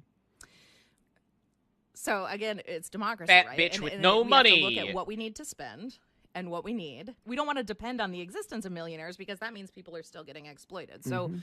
so yeah, we need to look at what we need to pay for in the interim, what sort of tax base we need for that to happen, and then and build from there. But we do believe in taxing. Open borders. I think to a lot of ears, it sounds like a John That's Lennon stupid. song. Not cunt. not a political reality. Well, John Lennon was very popular. Yeah. I think, you know, again, all of these policy points, they're all part of this long-term goal where we are putting huge amounts of resources into alleviating poverty, into stopping destabilization of countries internationally that are causing I bet you wouldn't huge be migrant flow. But if it was a huge amount of resources going directly into your stomach, though, you wouldn't have a problem with that, would you? you know, most people in the U.S. are here because of a prior period of unrestricted immigration or of much looser immigration. We're not saying throw the gates open. We're saying let's do that. Let's look at where the system is really flawed, really problematic. I think that's called immigration reform. It is, but we think that you have to look at all of these things from first principles, right? We started here from first principles. So what do we want out of an immigration system? Let's start there. That doesn't mean thinking from just throwing open the borders and then building from the ground up. It means reforming the system we have while we rethink the system. How about we reform your diet first? How about we get that one figured out? And then let me consult the people who are counting. So everyone who is not a counter, take a seat. Take a seat. Everyone on the walls, take a seat so that we can count. When there's so many people moving around, it's very difficult to count. It's crazy to think that these people are actually gaining political power, dude. They can't even, like, count how many people show up to their fucking phone properly. Privilege. Quick point of personal privilege. Yes. Guys, first of all, James Jackson, Sacramento, he, him. I just want to say, can we please keep the chatter to a minimum? I'm one of the people who's very, very prone to sensory overload. There's a lot of whispering and chatter going on. It's making it very difficult for me to focus. Please, can we just, I know we're all fresh and ready to go, but can we please just keep the chatter to a minimum? It's affecting my ability to focus. Thank you. Thank you, comrade. Okay, is there a speaker against name? I forgot about this, Point of dude. personal privilege. Yes. Please do not use gendered language to address everyone. Okay. We have a lot of... Please do not use gendered language. Well, my God. Wow. Who would have thought that the voice that sounds like that would be saying anything remotely similar to that? Wow. Who could have seen that coming? You know it as soon as you hear it. Sneed's feed for $2. Thank you, man. FYI, the top DSA members are Jeets. Oh, are they? I did not know that. I was unaware that. We should just go watch this full thing. I feel like that would be a good walk down memory lane. Where is this? Let's see. What was this called? Fucking... Convention?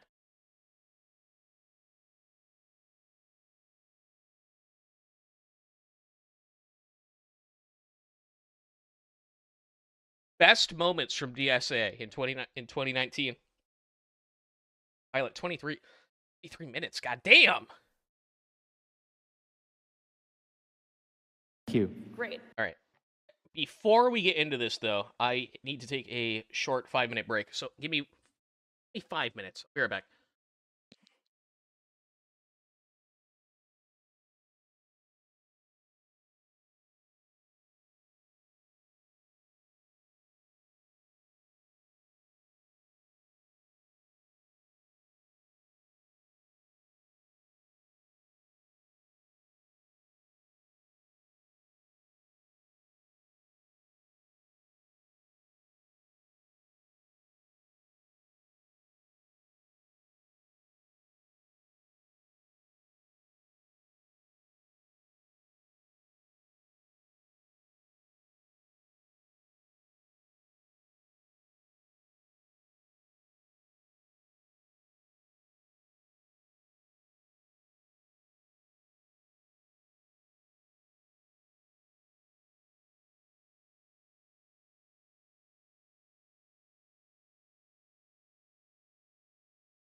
All right, I'm back. I just want to say, I was thinking about it. Listen, you need to understand what we just saw here, okay? My boy here, he said he spent $2,000 on this, and he didn't even get legs. For $2,000, this is what you get. Bro, even furfags don't get scammed that fucking bad. Oh my lord. My boy got scammed. Big time. Big time.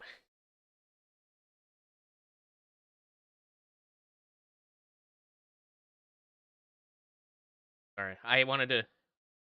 I thought about that while I was away. So, wanted to bring that up. Awesome. And now we're going to move on to the resolutions and Very amendments brief. committee. Very brief point of information. If you are using a microphone, talk into it directly like I am right now, and do not wave your face back and forth because people cannot hear you. That is all. Okay, awesome. Thank you for the pointer. How's it going, everybody but Chalo? That clip you just saw was from the Democratic Socialists of America's He doesn't have 2019 legs. National... No. Winston, shut up. He does not have legs. They just showcased the fucking VTuber model they made for him. That's what it is. They're showcasing. It's part of their portfolio. He did not have legs. It was only the torso. Convention, which may or may not be ongoing at this moment. I have no idea. I just saw this other clip last night that made me comb through all of the footage to find some of the best bits of hilarious information that I could find. Maybe a lot of you have already seen this clip that I'm going to play right now. We are going to need a party that will organize working people to fight for the demands that we want and to win socialism. Thank you so much. Great. Quick point of privilege. Quick point of personal privilege. Yes. Guys, first of all, James Jackson, Sacramento, he, him. I just want to say, can we please keep the chatter to a minimum? I'm one of the people who's very, very prone to sensory overload. There's a lot of whispering and chatter going on. It's making it very difficult for me to focus. Please, can we just, I know we're all fresh and ready to go, but can we please just keep the chatter to a minimum? It's affecting my ability to focus. Thank you. Thank you, comrade. Okay. Is that Mario? Is this guy dressed as Mario? What is going on here? Is there a speaker against name, chapter, pronoun? Point of personal privilege. Yes. Please do not use gendered language to address everyone. Okay. Okay, that is the funniest, most hilarious clip I've seen in a long time. And let's just Fucking review it step by step really exasperated. quick. Let's see how far this guy walked. This fucking Shroon decided that he needed to get up and walk for him to be exhausted, for him to be puffing and puffing like that. So here's the microphone, and this is where the Troon is sitting, right? So one chair had to get up and walk over one person, and then you hear them huff and puff like that. Wow. That's really, truly crazy. I don't want this guy's commentary. A 10-minute speech to make a simple request like that. Now, he said guys. Guys. I said guys in my little example there, and he said guys. So look at this person right here. They get intensely triggered when the person at the microphone says guys. I mean, you could see it just flare up right there, right when the person says guys. He goes, oh, God, you don't say God. Oh, I got it. Bald spot. The zoom in. Look at the bald spot. It's the privilege on this guy. Nobody's intentionally misgendering anybody here. I think people are looking for reasons to get upset, but we have a person saying, hey, can we please stop using gendered pronouns to address everyone? Look, we know everyone's not a male, but that's not even what guys means. I mean, I was a waiter for years, and when I'd go up to a table of girls, I would just say, hey, guys. It's just a salutation for a group of people, regardless of the gender. Okay, so when I first saw this clip last night, it only had 30,000 views on this person, Andy Knows YouTube channel. By this point right now, I'm looking at it. Oh my God. How many does he have now? Holy shit, we've gone way down and we've gone way back. 19K, where is Andy Know nowadays? 19K. Oh, I need to go to YouTube.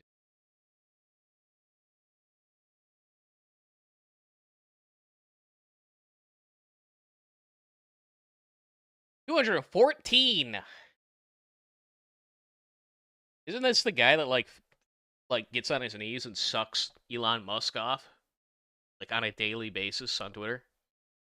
Pretty sure this is the same guy. There are 14K subs though. Damn. My boy blew up in these past few years. At 258,000. I mean, that's huge, going a little viral. And when I saw this clip, I thought, you know what? Maybe this is an aberration or some sort of, I mean, it's just 50 seconds out of almost a 2-hour video, out of a video series that spans several days. All right, I'm gonna need you to fuck off. Let's just go with this. Maybe this is just If you're clips. standing up, could you please sit down and get into a seat so that we actually... Okay. We have a lot of disabled comrades, and a lot of those are invisible disability. First of all, This is such your like stereotypical college fucking commie, bro. Almost, it's just comical how stereotypical this fucking guy is. He's got the neckerchief too. Oh my lord. room, I see that no one's clapping for me. It could be because I'm not engaging, but it also is because everyone's doing this. And that's really important because those loud bursts of noise, even though this is a noisy space, when we can do something like reducing that, that's really important. So please don't clap, shoot up these. And additionally with the noise issue, like avoid hissing, avoid waving banners, right? If you don't know what to do, show up these, right? I'm sure there's lots of ways that we can communicate to each other without needing to rely on something that's going to hurt somebody else. We have quiet rooms that are available. There's a range of options of these, right? On 7, there's one that has video but no sound, if you still want to be able to observe the convention, but the sound is an issue. There's also on Piedmont 8, a completely quiet room. One thing to note there, please don't go into that space with anything that's like an aggressive scent, for instance, right? We have these quiet rooms you can go in, and we have many different kinds of quiet rooms. But the one thing we're going to ask is that if you smell like a piece of shit, if you haven't washed in a few days, if you smell a little bad, I know many of you do, you can't go in. I'm sorry, but the rooms are just not for you. We didn't have it in the budget to get air fresheners, okay? So you just can't go in the quiet rooms. Those are going to be for people that smell good and need them. Because that's going to be difficult for people. Don't talk to cops. Don't talk to MAGA assholes. We're almost there. Just but thank you. Quick point of privilege once again. Hi, James Jackson, Sacramento DSA, he, him. This is what it was like in 2019. These people actually hold power in the Democratic Party now. Like, they are considered a major part that needs to be appealed to in the Democratic Party. You guys realize this, right? Are we on the same page here right now? Ask people to be mindful of the chatter of their comrades who are sensitive to sensory overload, and that goes double for the heckling and the hissing. It is also triggering to my anxiety. Like, the be comradely isn't just for, like, you know, let's keep things civil or whatever. It's so that people aren't gonna get triggered and so that it doesn't affect their performance as a delegate, okay? After that, we're going to... Sneed feed for $5. Thank you, man. The DSA government will just be a power struggle between Latinos, Muslims, and Rajesh. The gringos will never get healthcare. No, they won't. It'll just be people playing identity. Like, it'll literally just be like black people arguing with trans people about who's more oppressed and who needs the healthcare more, right? It'll just be them arguing amongst themselves as to who is going to get the money we're going to steal from Whitey. That's all it's going to be. Go through adopting the rules. So with that, everyone, we're going to start voting. So let's take a deep breath. Great. And so I'm going to welcome Brian like a fucking to kindergarten. It's a fucking kindergarten. Hi, everybody. Brian Laverne, he, him from Houston. Get out your keys and jingle them for him, why don't you? Resolutions and Very amendments brief. committee. Very brief point of information. If you are using a microphone, talk into it directly like I am right now, and do not wave your face back and forth because people cannot hear you. That is all. Okay, awesome. Thank you for the pointers. Yes. Could someone please run a mic to the comrade in the jean jacket, of which there are many?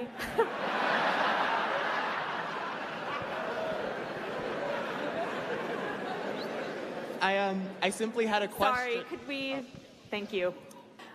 We are debating the amendment to the committee report, and that amendment is to swap six of the the amendment is to take 6 different delegates to recognize 6 different delegates from Well, East all these Bay people, from what the Austin Martin, all these people would be locked up in insane asylums, right? But we have closed our asylums, so they are now free to like wander around and get heavily involved into politics, as schizos typically seem to do. Total fucking retards seem to enjoy that, like myself included, present company included. Yeah, all these people would be locked up in insane asylums or fucking straight up executed in a functional society, all right? The committee report says. Great. Point of clarification here on what we're actually... Could you get to the mic, please? So point of clarification in that the chair gave a report. There was a verbal second from the audience on the report of which was given, and then there was a motion for an amendment to that. What are we actually talking about at this point, and then what is the vote going to be? Thank you. We need to be very clear about the work that we are trying to do. It is important. So in voting yes, Jazz I'm voting hands. to Yes. Yeah, so voting yes uphold the delegates. No. No one for 5. Thank you, man. This will be the mainstream Republican Party in 10 years if AF doesn't get any power in mainstream politics. Do you mean America First, like Nick Fuentes America First, or you just mean the concept of America First, right? What do you... I disagree. I think that... I don't think gripers are necessarily that beneficial to us, but... You know, whatever. Yeah, the conservatives will end up like this, though. That is 100% true, because all they do is lose ground. So what you're going to see is what we thought was cringe 10, 20 years ago is going to become mainstream conservatism because of the need to appeal to the moderates, right? As the Overton window kind of shifts around, the Republicans march in lockstep with it. No. So voting yes means that you want the substitute 6 delegates to be seated instead of the delegation that is outlined in you mean Patriot Front? I see. Credentials Committee that's report. True. Thank you. Does that make sense? Patriot Front is much more of a serious organization. So I take them way more seriously you than agree with what the report recommended, then you should... I'm just asking. I'm trying to understand what... Voting yes means that you are supporting the challenge to the East Bay delegation. Point of privilege. Can I reiterate that we, for the sake of our comrades who have sensory issues, refrain from hissing, loudly shouting out your opinion on a vote, or waving banners and signs that reflect your vote in front of people? Just nonstop autism. An entire crowd filled with fucking people that should be locked up in an asylum, bro. Could you imagine how terrible, one, it smells in that room, right? But secondly, there is not like a single functional member of society in this entire fucking crowd. They are all mentally ill retards. And you can tell just by looking at the back of their fucking heads. You don't even need to see their faces. You could just fucking tell. That's how much autism they resonate. Not the good kind of autism. Okay, so now, is there any further debate on the Credentials Committee report? Point. Hold on, point of order. Yep. Thank you. So... Sorry, what's your name and My name is Trey. I use they, them, and he, him pronouns. I'm from Memphis. Thank you for asking. Nice to meet you. Sorry. Nice to meet you. I had a question. So, Nick? Jack? What is his name? Or what is their name? Nick J. They were elected as an at-large delegate before they resigned. Is that correct? No. No? Okay, then never mind. Now, we are going to... Point of information, could you please let us know how many delegates there are? Anyone know that? They can't even get through. The speaker can't even get words in. Can't even, like, move the fucking meeting along because these people just keep just shouting over each other. about nonsense, about shit that doesn't matter. Do you know that? I believe 1,057. Thank you. Hi, I am If NDP. there was a guy speed running The Legend of Zelda, you wouldn't be able to. You would think that this was fucking games done quick. All right, you would think that this was like. You would not be able to tell the difference between games done quick, like the speedrunner community, and what you're seeing right now on screen.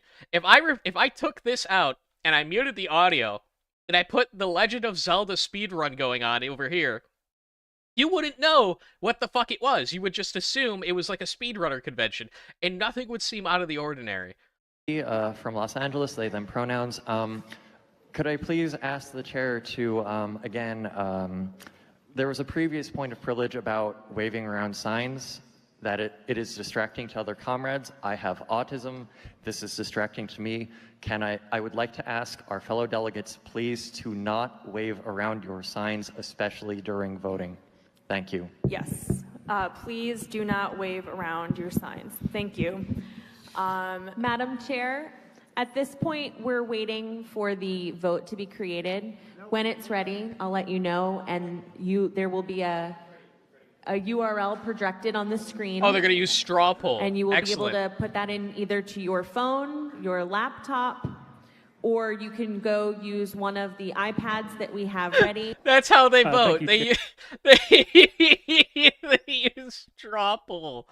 Oh. Nick, he, him, his from Twin Cities. This is on behalf of a delegate who's currently in the remote room. They say that it is very hard to see the screens and cannot get a URL. Rebecca, are you ready to I guess if share you don't, what's going on? you're Yeah, not I'm tech pretty literate. sure You can't that vote. we've hit the Opavert server too hard, and I'm gonna go call Jeff. Point of information then. Yeah. Servers went Okay, down. They DDoSed I'm old themselves. school, Oops. folks, and it's probably some technical problem that we can't solve. So my point of information is really a question. Is it possible that we do this the old-fashioned way and have the yeses on one side of the room and noes on the other? Would that be possible for the chair to do? Why not just write it down on a piece of I paper? would suggest not doing that because there's going to be a little bit too much motion. We're going to take a hand count right now. Did you not look? and Old man, you need to look behind you. There's a million fat people here, okay? They can't really move around. They're not really good at that. Hopefully, this online voting Might system cause an will work earthquake. soon. When a counter has gone around and confirmed, like nodded at you or something, And the delegate who brought clickers. You can lower your hand. But only when the person who's like counting has like verbally or confirmed with their body language that they've counted your vote. Point of personal privilege, please. Yes, what's your personal privilege? Hi, so I know that this is kind of annoying. I know it's taking a while, but we want this to be done right. We are a democratic organization. We want to do this right. I myself watched some of the counters not count some of the votes. And it may have been a mistake, but maybe we need to do this a different way. Okay, everyone, by a vote, all the counting has happened. By a vote of 523 to 443, that passes. And so we will, sorry, if we could respect our comrades. I'm rising to speak against this amendment to the rules as it would inhibit the democracy that is inherent to our organization. Is that fucking Vouch? Is that Vouch? Did he come out of the goblin cave? Did he stop jerking off the little goblin porn to come out here and vote at the DSA convention? Dude, that looks just like him. Where's his ogre wife? Where the fuck is she? We'll know for sure if we can find her. If you look at it, most of the time that has been wasted in this body was not wasted on debate. It was wasted in vote after vote after vote and voting on whether we're going to vote on voting. It is ridiculous, and this resolution would not save us any time. When we're raising our placards, when we transition between the votes, can we slow down a little bit because it's starting to get confusing for people? Thank you. Totally. Yep. It would have to be after the. Sorry, that's a point of debate. That's not actually. Well, no, I mean, it doesesn't make any sense. No, that's out of order. Doesn't Sorry, make any sense. we've ended debate. Okay, so now we're going to vote. I have a point of order. So voting yes would be to make it Hold on, could I just get through my sentence, please? Okay, so all those in favor of... How long did it take to approve the minutes? We already said that that's July 2018. Okay, so... What happens if there's conflicting amendments? So I feel like we don't know is not an acceptable answer, but that's a point of debate, I know. Yeah, that's a point of debate. Okay, vote all those in favor Point of inquiry? What's your point of inquiry? As it stands, this is Daniel Ray from Piedmont, he, him pronouns. As it stands right now, can we make amendments to resolutions No. and constitutional No. bylaws stand? Okay, thank you. Okay, so all those in favor of adopting the convention rules, please raise your placards. All those opposed? That passes. We now have convention rules. Okay, awesome. And now we are going to move into... hold on one second. Okay, so we are a bit behind schedule. Yeah. Unreal. Yeah. And additionally, with the noise issue, like avoid hissing, avoid waving banners. All right. But these people are major players now in the Democratic Party. I'm sure if I look up DSA, I'll see them showing up in the news. 11 days ago, Wall Street Journal posted why both Republicans and Democrats are worried about the DSA.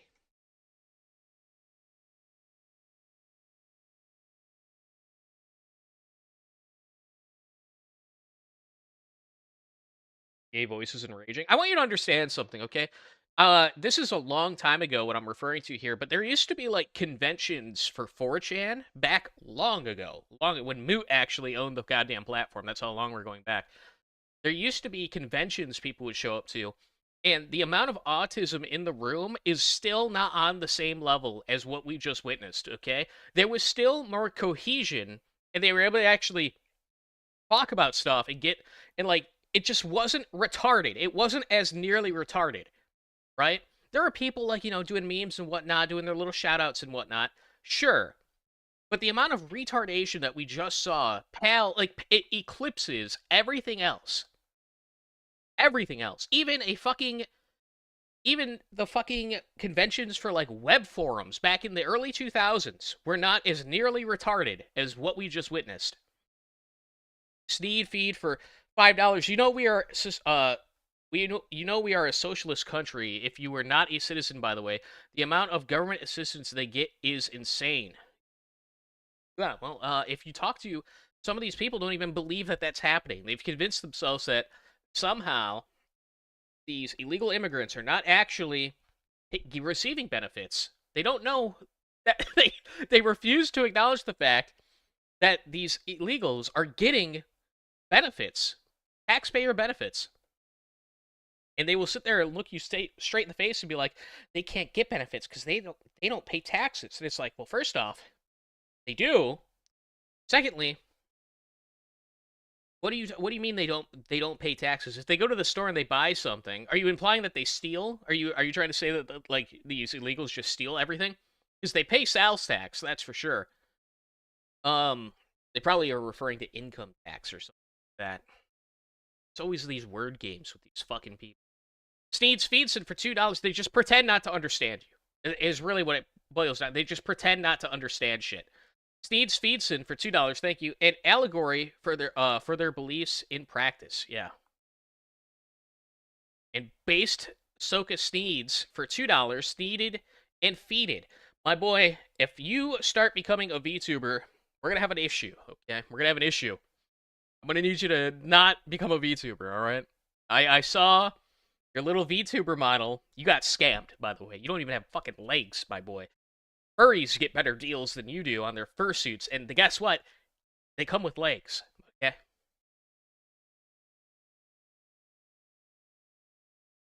I'll be becoming a police stream tonight. Oh! Dude, I completely forgot about that. I have to do something around, like, 10 o'clock. Right? I have to do something around 10. But after that, I'll be free. If you give me like about 15 minutes, 15 past, about quarter past 10, I'll be free to to do police stuff with you, or if you want to do body cam footage, yeah. I'm sorry, man. I completely forgot about that. But on the condition, you are not going to be doing the VTuber shit, all right? None of that. None of that.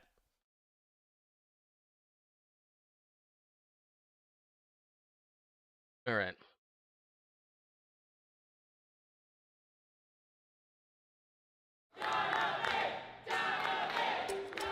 We're in Detroit at a campaign event for Donovan McKinney. He's a state representative and a Democratic socialist who's challenging the area's congressman from Will I the be doing left. that on my channel, or will I be hopping on his? I imagine we could probably just do both. We could probably just do both, but like I said, I'm gonna have to go. I'm gonna have to go for like 15 minutes here around 10 o'clock. So in about an hour and a half. But then I'll be back. So we'll just do both. If McKinney can pull off an August 4th primary win, he'll be part of about a half dozen Democratic socialists who have won their primaries and are on a glide path to the November general election. When we fight, together we gon' win. This group is part of progressive momentum that has tapped into anger from Democratic voters at current elected leaders. It's making elected and establishment Democrats very nervous. We have an opportunity here to elect real people, working people So, who care. These people, I'm meant to believe that I am supposed to be nervous about the amount of autism we just witnessed. These are people I should be taking very seriously, okay? That's why I know that we're not a serious country. We just aren't. Our politics is fucking retarded. What you just witnessed was so retarded and somehow it still became a actual player in American politics. Meanwhile, people like Patriot Front can't get their foot in the door. Any serious right-wing movement cannot get its foot in the door in American politics. But you could be the most retarded, backwards, Truny Tune, stupid shit in the entire fucking world, and you will somehow get a foothold in American politics. Despite this recent success, DSA-backed candidates face pushback from both sides of the aisle. Socialism, that should be the unacceptable view, in the Democratic Party. Although polls show some Americans are losing faith in capitalism, recent surveys find there isn't a rush from across the political spectrum to embrace socialism either. You specifically are a member of the Democratic Socialists of Yes. America. That label does scare some people, particularly Republicans, some Democrats too. Why be associated with DSA? When I've had discussions with DSA and what they're fighting for, it aligns with what I'm trying to fight for. I'm surprised you could even have a discussion with them. They wouldn't let the fucking speaker talk. But apparently, the black man was able to have a good conversation with the DSA. I don't know, man. I don't know. I feel like there might be some extra fluid in your brain. No one for $9.99. Thank you. These people will send the National Guard to end the lives of American people. They will send your brothers and sons and fathers to do their bidding. We have to fight for political power or else. Well, the problem is that you are literally not, if you're a nationalist, or you're like a serious nationalist, you are not given the opportunity. Straight up not given the opportunity. You're not allowed in American politics whatsoever. Universal child care, making sure that people have free tuition to get higher education and get the skills necessary to earn an honest living, be able to work one job. So are you okay if people shorthand it to just call you a socialist? Yeah, they can shorthand it, but for me, it's not about the label. It's about the issues. They're tired of our elected leaders just giving you talking points and platitudes to tell you what you want to hear, but behind closed doors are making boatloads of money and don't give a rat's ass about you. Even if you all make it into Congress, it's still a really small group of you. Like, how are you actually going to accomplish any of these things you're promising? You have a Republican in the White House, let alone Democratic leadership is not embracing what you guys are calling for. Yeah. Trump's polling numbers is down in the dumps. But who or what entity consistently polls worse than Trump? Democratic Party's The not doing Democratic so hot. Party. Yeah. Because people are looking for fighters and champions on these working class issues. That's all I hear on the doors. And so we're pushing progressive That's what we policies saw, fighters and that champions. might not. That's what we witnessed. That convention of retards, those were fighters and they were champions. They were champions, chat, okay? That's what we're missing here. Move the needle so much in terms of like getting past, but it can at least start the conversation. After the DSA published a platform in mid-July that included calls to abolish ICE, police, prisons, and the Electoral College, both Republicans and Democrats criticized the group. These crazy little mini Mamdanis who are popping up all around the country, they are a danger to you and your family. They're not the socialism of Europe where they talk about healthcare, they talk about housing. They're way beyond that. Abolishing ICE, I reject it. Defunding police, I reject that. DSA says their membership has exploded since Bernie Sanders' first run for president. In 2016, they had less than 6,000 members. Now, that number is over 120,000 and growing each. Unbelievable. Honestly, I'm shocked it's so low. I'm shocked it's only 120,000.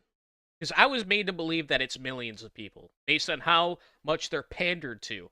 If this is the sizable chunk, if this is what it takes for the Democrats to give you everything you wanted, 120,000 members. Is literally everyone that votes blue fucking dead? Are they all fake and not actual Americans? Are they all illegals and dead people? That's all it takes? They need to pander to 120,000 fucking members?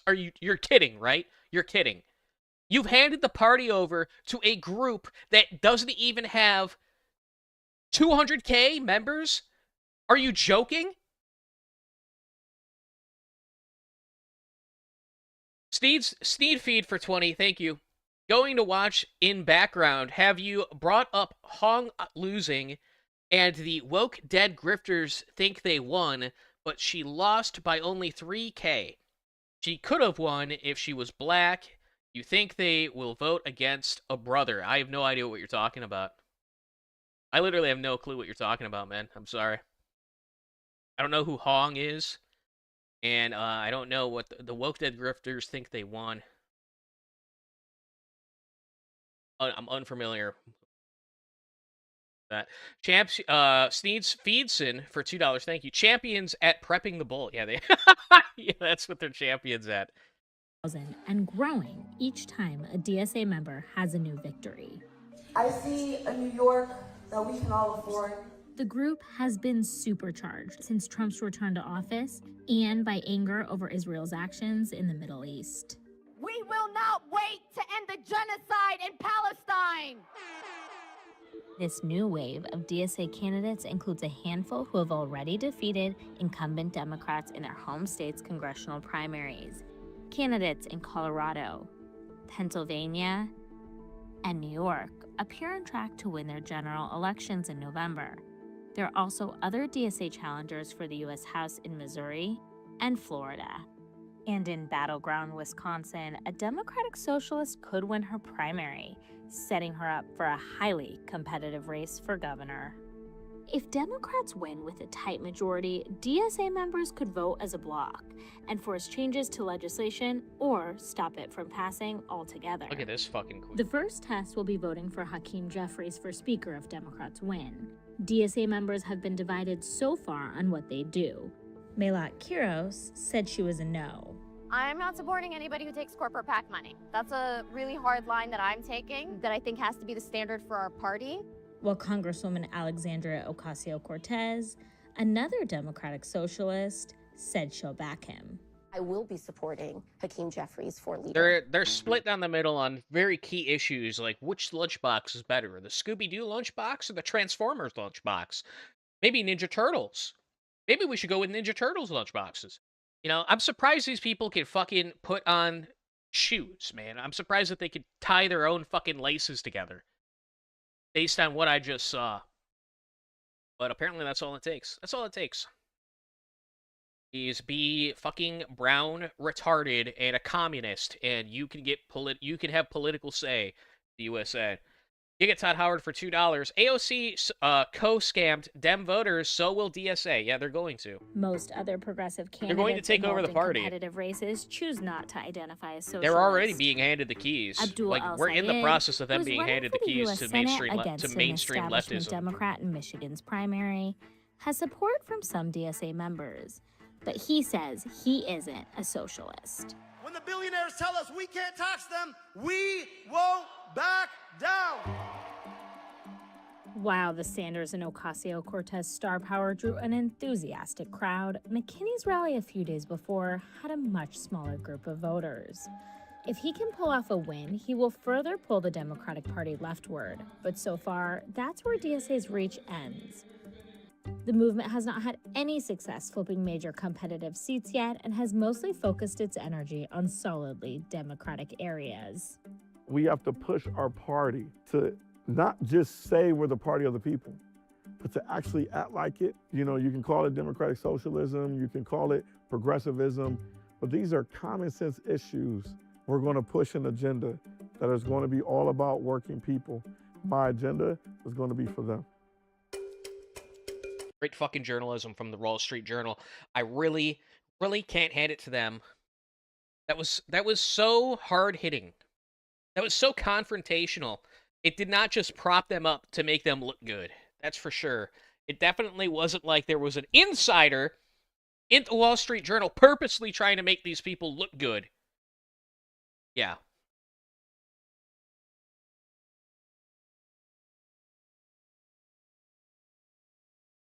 These fucking chat. Oh my god.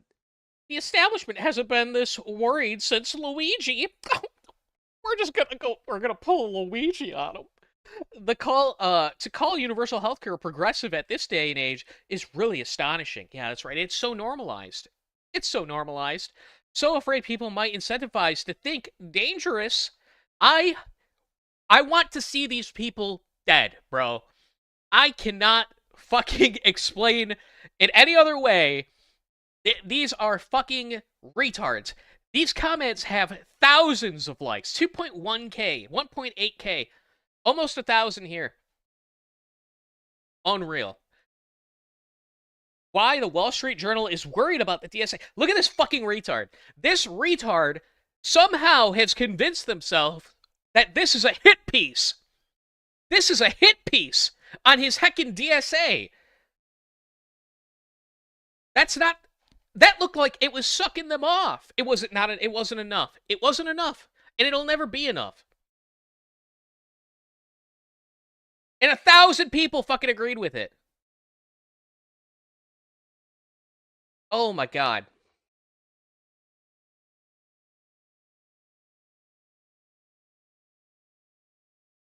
That was practically a campaign ad. Yeah. Dude, we are in for some fucking dark times right around the corner. And a lot of conservatives are not... They're not... A lot of right-wingers think that, like, we're winning! We're winning! You gotta stop listening to these fucking people when they tell you that you're winning. Because you're not. Alright? You've been pacified by the fact that, like, Trump won. I get it. And you want to be told that, everything's gonna be okay. People want to be told that everything's gonna be okay. It's not gonna be okay. Okay? Things are gonna get really bad. Really soon. I have a feeling that the Republicans will not win the next presidential campaign. Okay? The next election that comes around, they're probably not going to win. Leaflet uploaded a video called Repeal the 19th. You want to watch this, chat? Let's get some saves from chat. Do we want to watch the Foyd, the VTuber Foyd, tell us about how women's rights need to be revoked?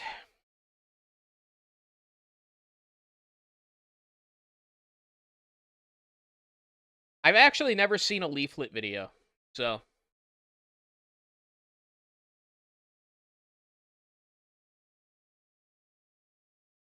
No, yes. Just another kiss ass, yes, fuck it, she's cute. That's Oxdog. And we have a suitor. We have a suitor in the chat. That's why. I've never actually seen a leaflet video, so let's see how based it's gonna be. Oh, it's Honest so review based. of women's suffrage. What is this? What is this? Things.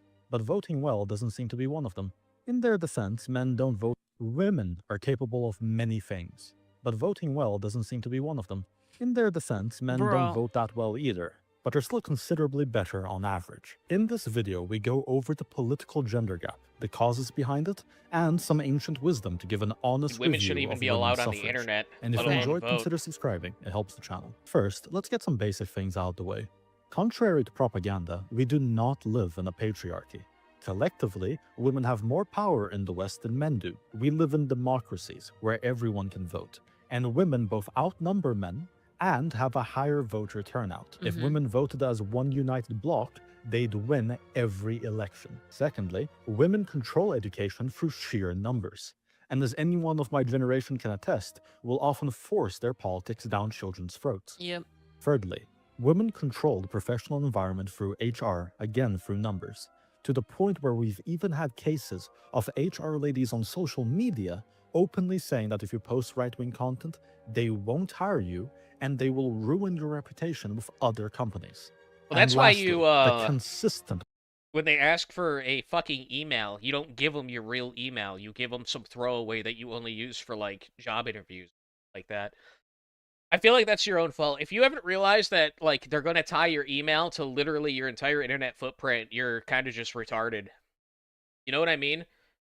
You should just have, like, you should have an account, a personal email account that you only use for, like, IRL shit, and then everything else that you do is like alts. You know what I mean?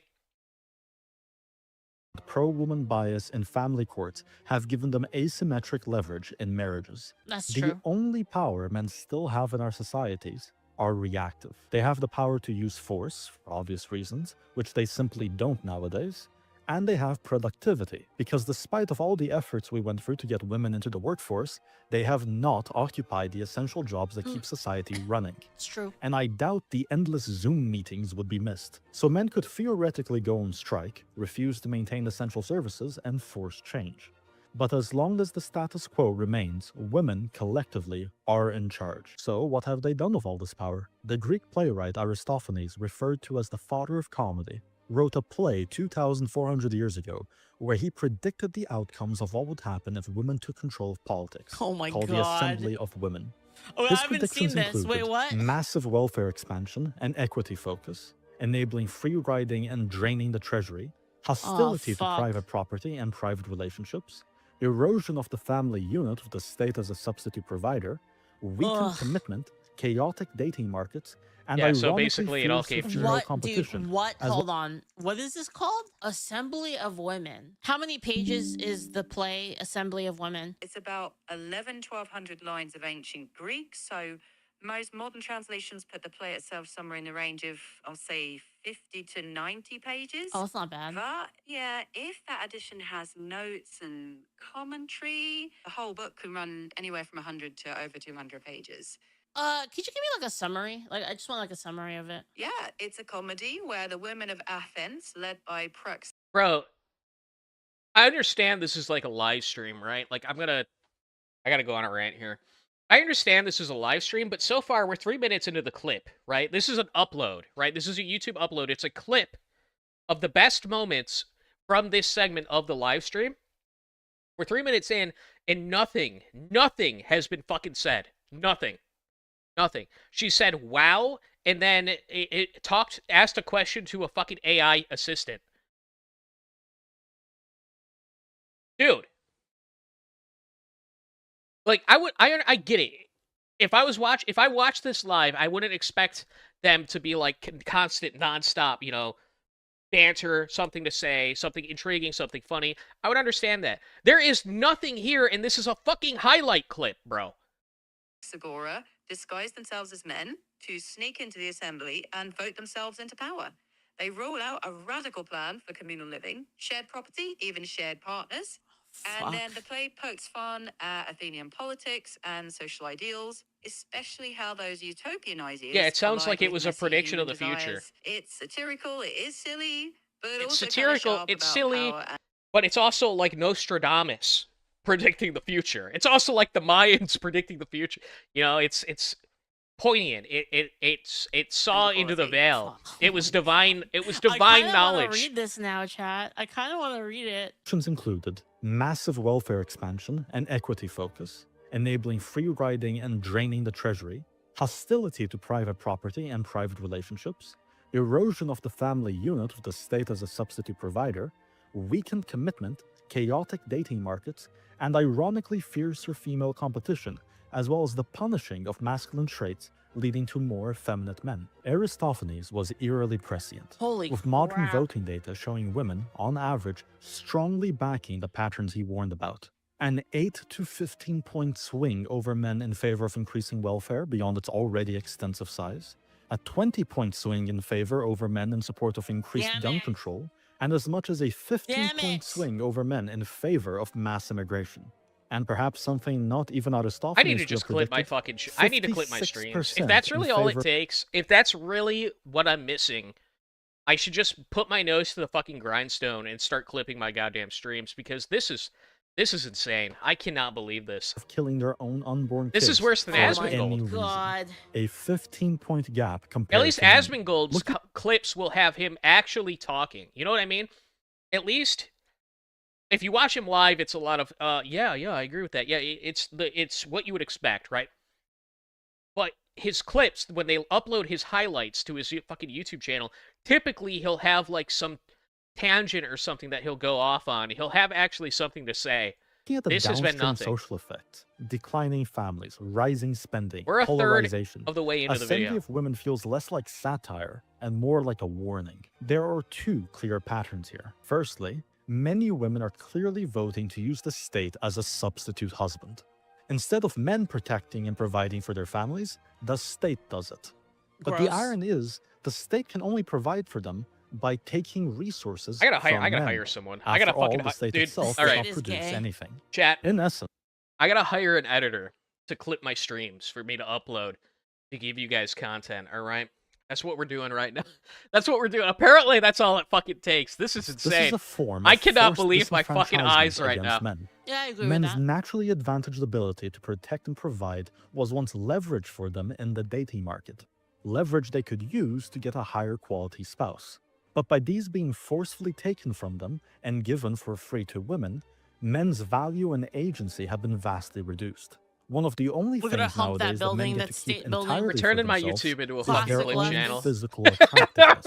We're turning the Historically, channel physical into a clip attractiveness channel, is bros. a trait women would use for more leverage in the dating market. But since that's all that men have left for themselves, it explains the recent trend of men becoming so obsessed with their appearance, and as a result, becoming more effeminate. People blame dating apps and social media for the extreme focus on male appearance, but the fact that so many other aspects of masculinity have been forcefully substituted by the state seems like the greater cause. Since men are now less incentivized to acquire the necessary masculine skills to Hold protect on, and provide, let's break this down a little bit. result becoming more effeminate. People blame dating apps and social media for the extreme focus on male appearance, but the fact that so many other aspects of masculinity have been forcefully substituted by the state. Okay, so like, I don't know if that's really. Okay, we're getting a take. We're getting a take, chat. We're 6.5 minutes into the video, the 14.5 minute video. We're getting a take. True. Like maybe at like the lower tier it's true, but I don't know if that's true in total, because like a dude that makes a lot of money is still far like I feel like women would rather have that than like the state. So like I don't know if it's always true, but I can definitely see that being true on like the lower end. Seems like the greater cause. Okay, so that was our hot take. Women value three things: money, looks, and comedy, right? Those are the three things women value, right? In that order, all right? Because if you got money, it doesn't matter if you don't have looks. But if you have looks, it doesn't matter if you don't have money, right? But if you don't have looks and you don't have money, you gotta be funny and confident. You gotta be funny and confident. That is the hierarchy for what women give a fuck about, all right? Since men are now less incentivized to acquire Absolutely the true. necessary And the masculine skills to hyperfixation the hyperfixation on looks that he was talking about for men, it's true for women as well, right? Like men expect women to look good, they expect them to behave good. At least if you're like a right-wing guy, you expect them to behave. But if you're a left-wing guy, you just kind of like get walked over and get cucked all the time, right? Like you're cool with that. It's part of like the thrill, right? It's part of your sexual fantasy. Get cucked. Ooh boy, it's because of all the porn they fucking watch. Oh my lord. Um, but women don't need to have money, and they don't need to have any real personality whatsoever. As long as they're good looking, men will let them. Men don't care. Um, as for like everyone blames Tinder. Everyone blames Tinder, right? For the degradation of society. But what he's talking about is not. He's saying that that's not true. It's not Tinder's fault. It's the fact that we've given women a say in how society is run. And he's saying that this play predicted what would happen. And it's absolutely true. When you give women control, especially in like a relationship setting, they're going to feminize it. They're going to feminize what it is that they control. Why? Because it's just in their nature. It's in human nature to make things reflect what you value, right? What you think, how you think, what you value. That's why cultures come about in the way that the men of those generations valued, right? Look at Japan, look at Rome, ancient Japan, ancient China, ancient Rome. I'd say ancient Africa, but there ain't a lot to go off of there, you know? But these things reflect who was in charge at the time and what they valued, right? So like Europe, Rome, beauty, working with marble, he considered marble very beautiful. Japan, they were very spiritual. They had a very in-depth honor system, so their architecture was designed around spirituality, and that's why like their roofs were shaped in a specific way, was to reflect the demons, keep the evil spirits out and whatnot. It's very simple. It's a very simple concept that he's proposing here. Protect and provide, they'll do so less and focus instead on more rewarding feminine That traits. is true, though. That actually is true, though. That like if you look at the incentive, it is corrupted. Such That state part is 100% true. will have less and less masculinity to draw on, ultimately leading to There's like less no reason provision for and it, right? Tinder protection just for exploited no the reason problem. Yeah, Tinder is a symptom and not a cause. Or in fact, it's the opposite. That in a world in which you're saying that masculinity is bad and that it's toxic and it's evil, then it obviously de-incentivizes men from being masculine. There's a lot of de-incentivization. Yeah, but where did that come from, though? Society over time, as we're Where did already that seeing. come from? It came from the feminizing of the nation, which is a direct result of allowing women into politics. Some nuance though, because while women generally have been treating the state as a substitute husband, there are certain groups of women who will absolutely not vote this way, and in fact despise this behavior. That is, women who themselves have long-lasting successful relationships with men. This is intuitive. Dude, is that me? Is that why I fucking hate them? The less successful a woman is in establishing a strong private relationship with a man, the more likely she is to try to use the All of my friends are dudes. All of my friends are dudes, and I love my dad. state to redistribute masculinity towards her. Meanwhile, if a woman is successful in that pursuit, the less By the way, likely she is to 90% of want all to share friendships between a man and a woman is typically sexually driven. 90%. It's very, very rare that men and women will just be friends with nothing else attached to it. It happens, don't get me wrong, it does happen. But the vast majority of them, there is some kind of sexual undertone to it. share her man. This is effectively the libertarian versus welfare debate.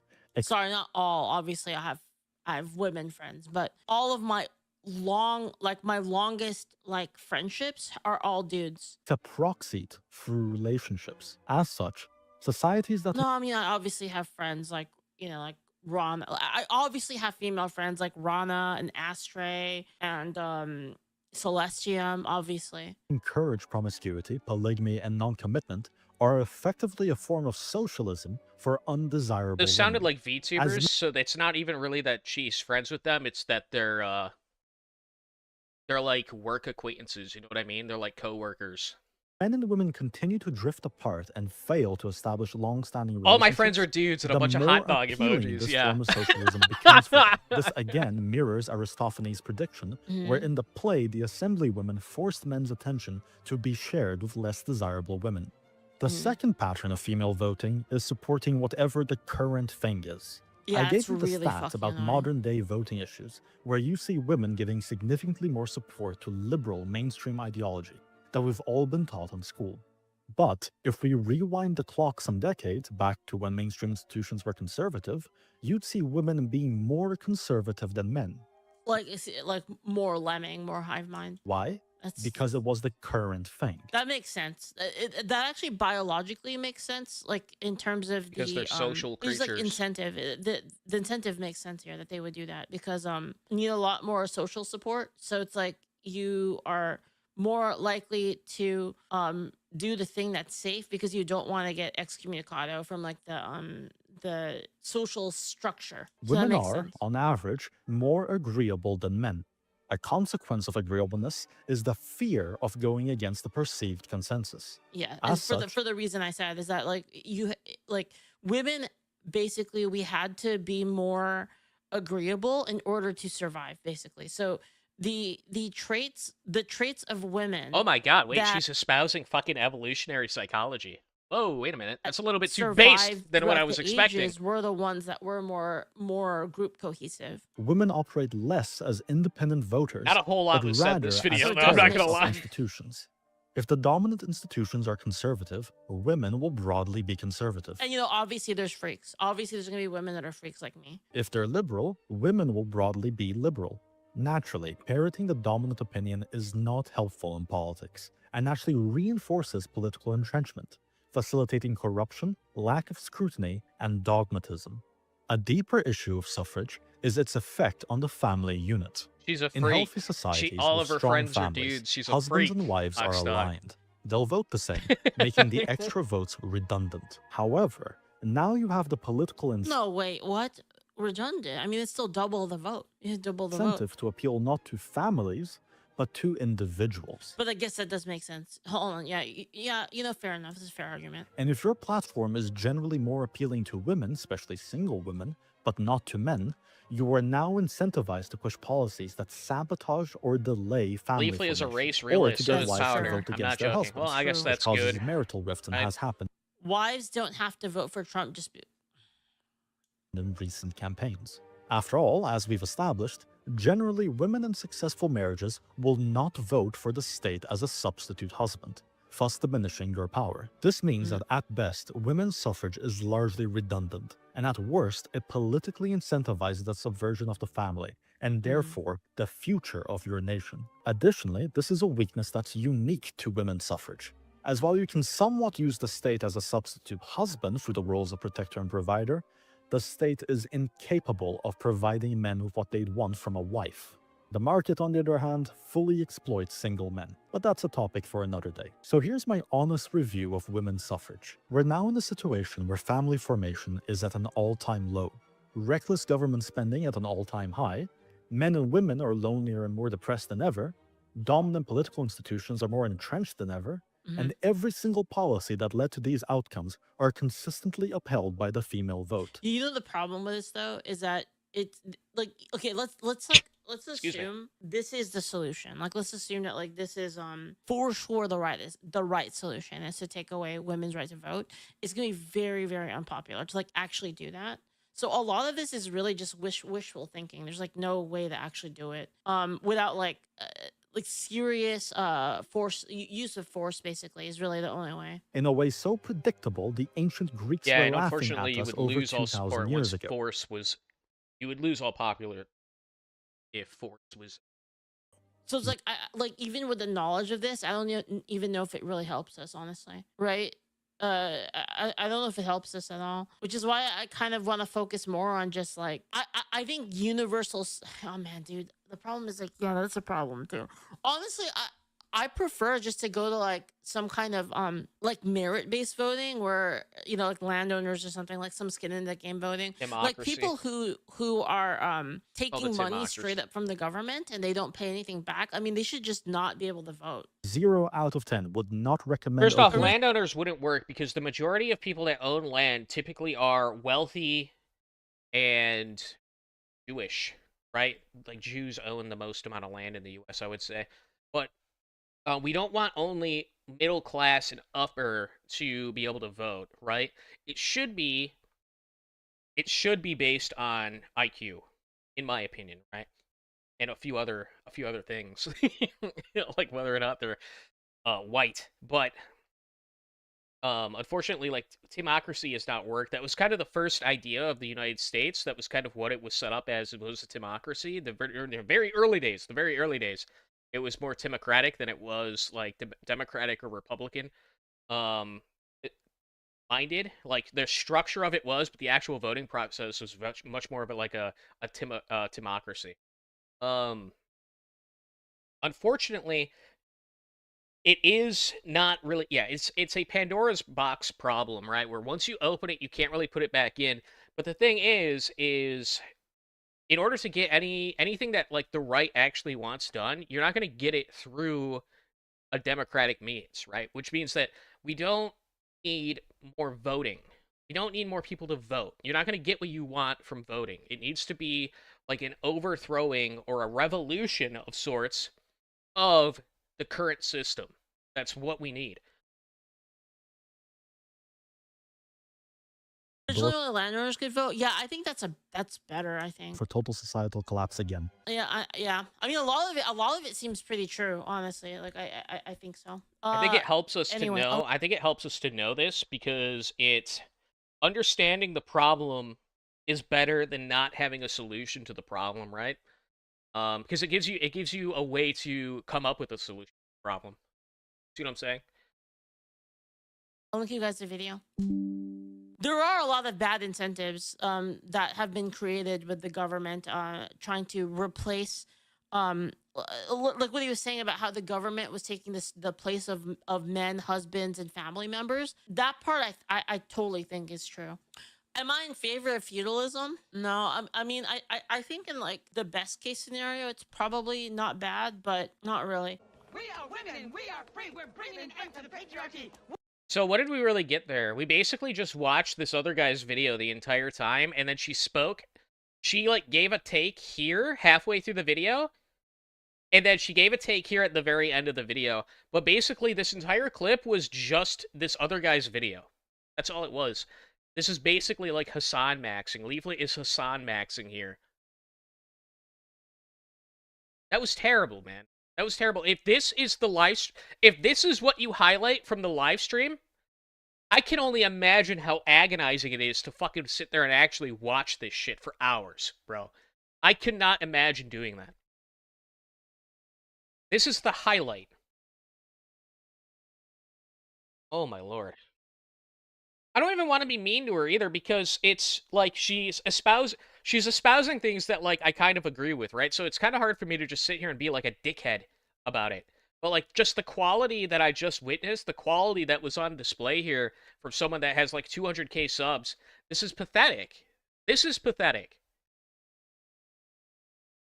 And this is what people want though. This is what people want, I guess. Well, whatever.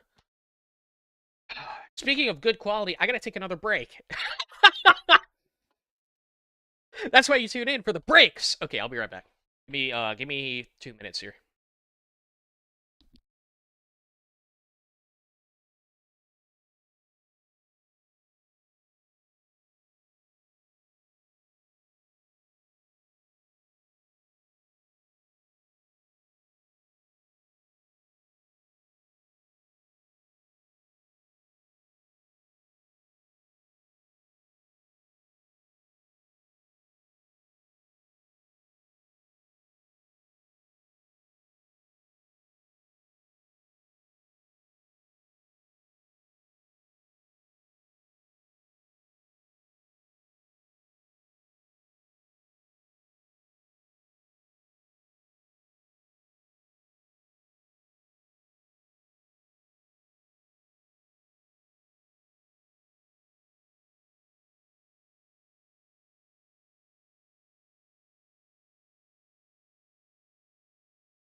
All right, I'm back.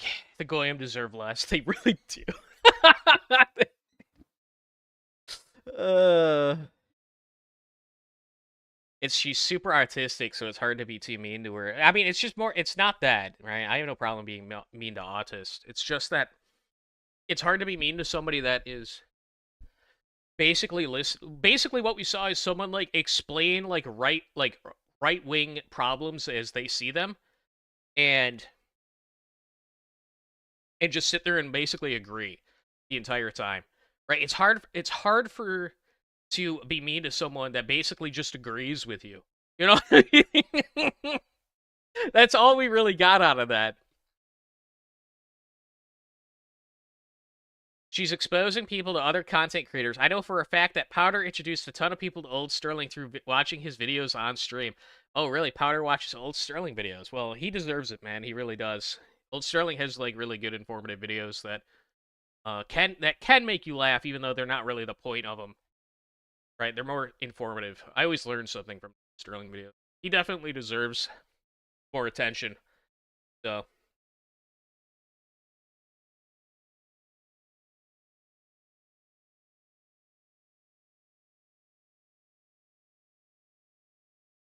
I know.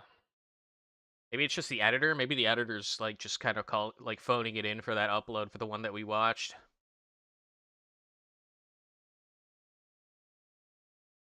It just doesn't. I don't really get the appeal. I guess it's just an anime girl like watching other people's content and agreeing with it. So maybe that's just what people want, I guess.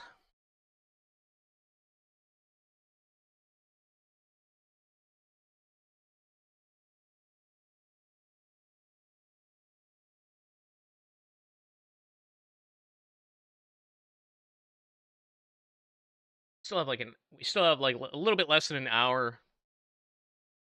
A little bit less than an hour before I have to go. Then we'll be doing the body cam footage reactions with Basoka. I just call it here in preparation and give my voice a little bit of time to like cool down, you know. I just give myself a little like an hour to relax before I go on for fuck, man. I've already been live for like 3 hours, and then I'm probably gonna be up for another 3 to do this, so maybe I should just call it here. Call it here, and we'll be back in like an hour, I'd say. Right? A little bit over an hour. Completely forgot that he asked me to do. Damn. I am so unprofessional. Yeah, call it. All right.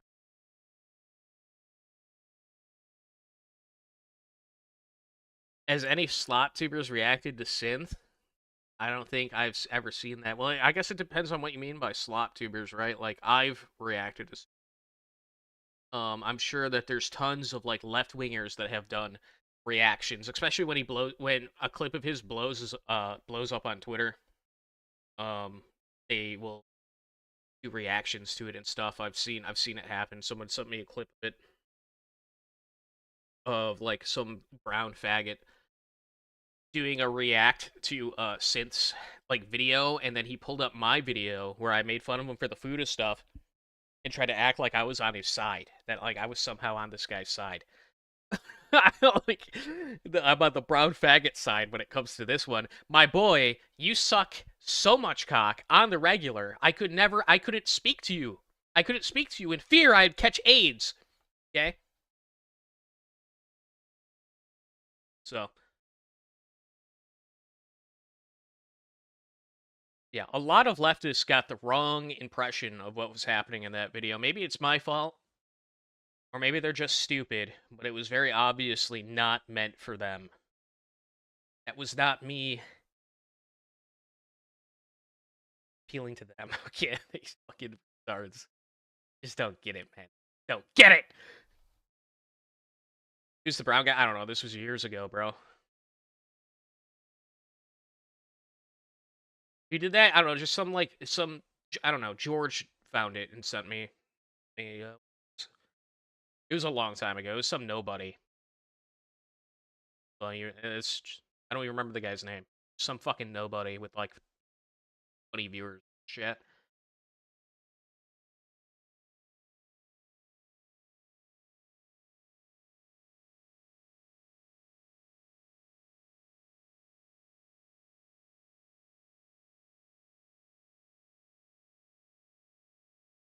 Voice Critical reacted to Sith. Really?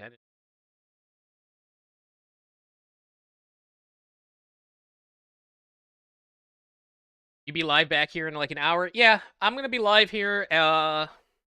We'll say like 10:15ish EST. So yeah, give me like an hour, and I'll be back. I'm gonna just kind of relax for a little bit, go take care of what I gotta take care of, and then when I get back, I will go live and we will do body cam reactions with Ahsoka. I think that's good enough for today, or for now at least. There's still more coming in today, so keep an eye out. We'll be back. Hope you enjoyed stream up to this point, and I will see you soon.